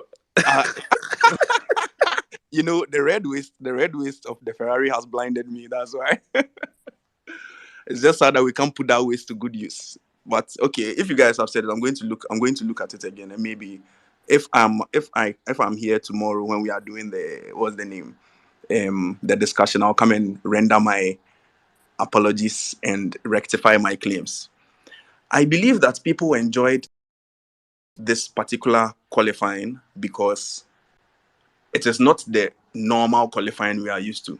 We normally see Max Verstappen obliterating everybody in his path, or something happens and then Perez comes to take it, or somebody will come and take it, and then Verstappen will just come in the end by Q3. He just comes to out qualify everybody. But this is actually a qualifying where he had to struggle. He had to actually put in those. This is some of what this refers back to my point I was making earlier about dancing on the limits. He actually had to take the risk to to be shaving and trying to swipe at the barriers and things, but then he actually made it out. And I feel it is a testament to me. I used to hate him. He was annoying me at that time when I was a Lewis fan before I switched to Ferrari. He used to annoy me because who is this guy that every white man wants to win when we are trying to champion black power? But it's a certain moments like this that make me understand the true talent of the guy. I believe he's talented, and I believe this qualifying was also enjoyable because to see Esteban Ocon at first for a while, I mean, it was very commendable. So big ups to Verstappen and big ups to. I want to end by asking this question. I want to understand what is this Alonso agenda that's going on. Why don't you guys want Alonso to be on pole or to be first? Um, we are so maybe I should just say that we are Mercedes fans. So do with that as you please. Sorry, disclaimer or not disclaimer. No, we some No, no, no, no, no. ah When I say we, I mean the people who don't want him to be on pole, right? Oh, exactly. Are Oh no, Mercedes no, fans. okay, no, So not exactly. Oh. Carry on, a carry on. majority of Mercedes fans. Okay, I don't want him to be on pole because I am a Mercedes fan, and as a Mercedes fan, I don't. It's not a hidden fact. I don't like Alonso. It's my wow, agenda. I don't like him. I interesting. don't want to see him on pole. I don't want to see him win. But he can if he wants to. I just don't want to see it. That's all. I don't wish Uh, that for him. oh, interesting, interesting, I interesting. think I think you guys even missed something. This guy said he was a Lewis fan, then he moved to Ferrari. Like, don't you like soft life? I don't understand. How did He that likes happen? suffer head. He likes suffer. Oh no, I like soft life. Around the time I was supporting Lewis, I was a casual fan of the sport. I heard, hey, this black man was winning. I went to watch a few races. But then after I got into the sport, I started watching Leclerc. Honestly, I'm in Ferrari because of Leclerc. If Leclerc moves, I'll move. So it Wait, just so started. when did you start watching Louis? When did you start watching Louis? Was it when he was in Mercedes? Yeah, when he was in Mercedes, Okay, that most of the explains why things I you that learned, explains why you don't understand why we don't like most of Alonso. the things I learned about him were like I didn't watch it live. I had to go and research and read to see the McLaren Ah, days okay. and his days with, and yeah. So So is it research because of their Hamilton, rivalry in Alonso? research Lewis and Alonso, then their McLaren days, then it will give you some insights Okay, as what to he why used you to do. don't like him. Okay, I Yeah, just understand. research I because if understand. we start, let's not open Pandora's box. Just yeah. I understand now. I understand. I understand. But you see, But and just so you know, he doesn't like us too. The feeling is mutual, so it's not like we're oh, just yeah, yeah, yeah. so. Get it. Okay. Well, are they Kwiku? I believe that's your name. Kwiku, I would say at the end of the day, I don't think the room you're sitting in is very comfortable. It's very conducive, you know, because as a Ferrari fan, um, your emotions are toyed with occasionally. No, no, not necessarily occasionally, regularly safe. So yeah, get used to it, I guess. But yeah, Oh, okay, Etuk, please, do you want to go ahead? Thank you for waiting. Okay. I just wanted to point out, I can't remember who was talking about the Monaco being a poor track for racing because of that even the F Formula 2 and Formula 3 cars didn't have such a great time overtaking. Well, um, Formula E will beg to differ, will beg to disagree with you because um, Monaco worked for the Formula E series. The cars are way smaller than they are way smaller than the Formula One F1, F2, and F3 cars, and they are a lot more nimble. The Monaco Grand Prix, the Monaco E Prix happened 2 weeks ago, and the number of overtakes, it had the record number of overtakes for this season so far. They've had uh, that was no, that was seventh round in the season, and it had the highest number of overtakes. So it is possible for overtaking to happen at Monaco. It's just that the cars are consistently growing bigger, and it makes it difficult for Formula One Etuk, cars. Etuk, Yeah, 116. So yeah, the number of overtakes, so 116. aha, yeah. I knew it was That's a number. some ridiculous Hey, number. Yeah, so I hey. knew it was some mad number like that. So yeah. It is possible. With the right machinery, it's possible to overtake on at Monaco. I just wanted to point that out, and I know we'll be wrapping up soon, but I just wanted to say this because I don't think I'll be here to the end. I just wanted to remind those in Lagos that there's I know I'm sure admin was going to mention this earlier on, but I just want to chip it in case he fails to. There's the the watch party tomorrow at the Podium Lekki. The doors open at 12:30, so if you're in Lagos, please show up with uh your team wear. Let's represent our teams and make.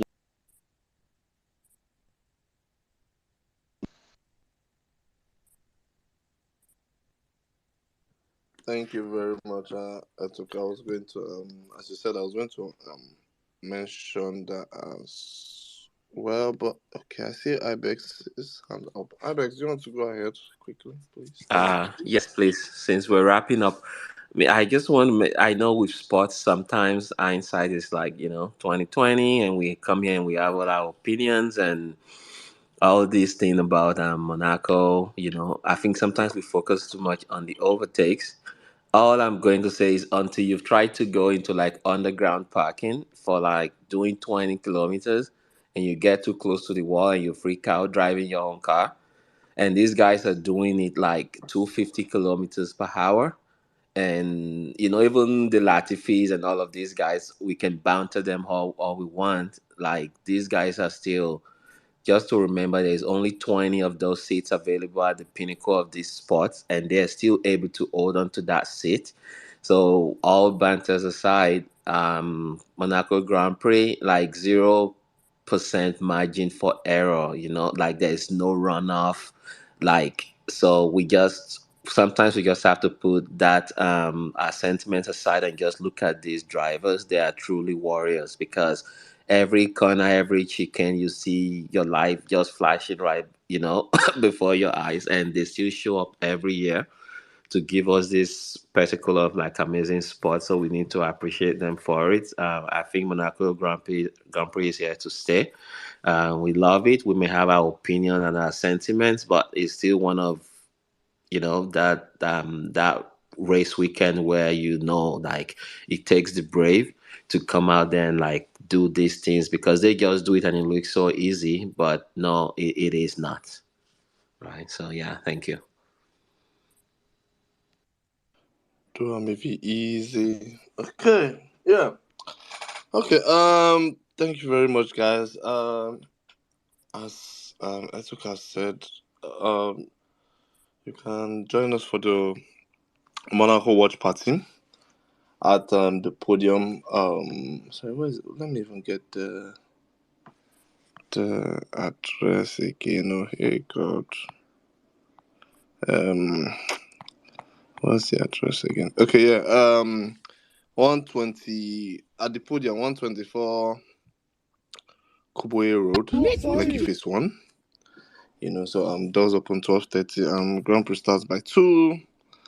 Yeah, you can get to meet different people. Meet maybe the person, so if you are cooking yourselves here, you meet them in person. When you meet Hugo, don't come and say you hug hug first before you start to point. I just got and beg you people, I beg. Okay. What else again? Okay. Yeah. So thank you to our sponsors and donors. A big thank you to our Mercedes donor. You know yourself, boss. Yeah. Thank you very much. Much appreciated. And to every other person that supports us or is supporting us, thank you very much. Yeah, and we'll be back again tomorrow evening after the Grand Prix. So yeah. Anyways, thank you guys and have a great evening, and speak to you all soon.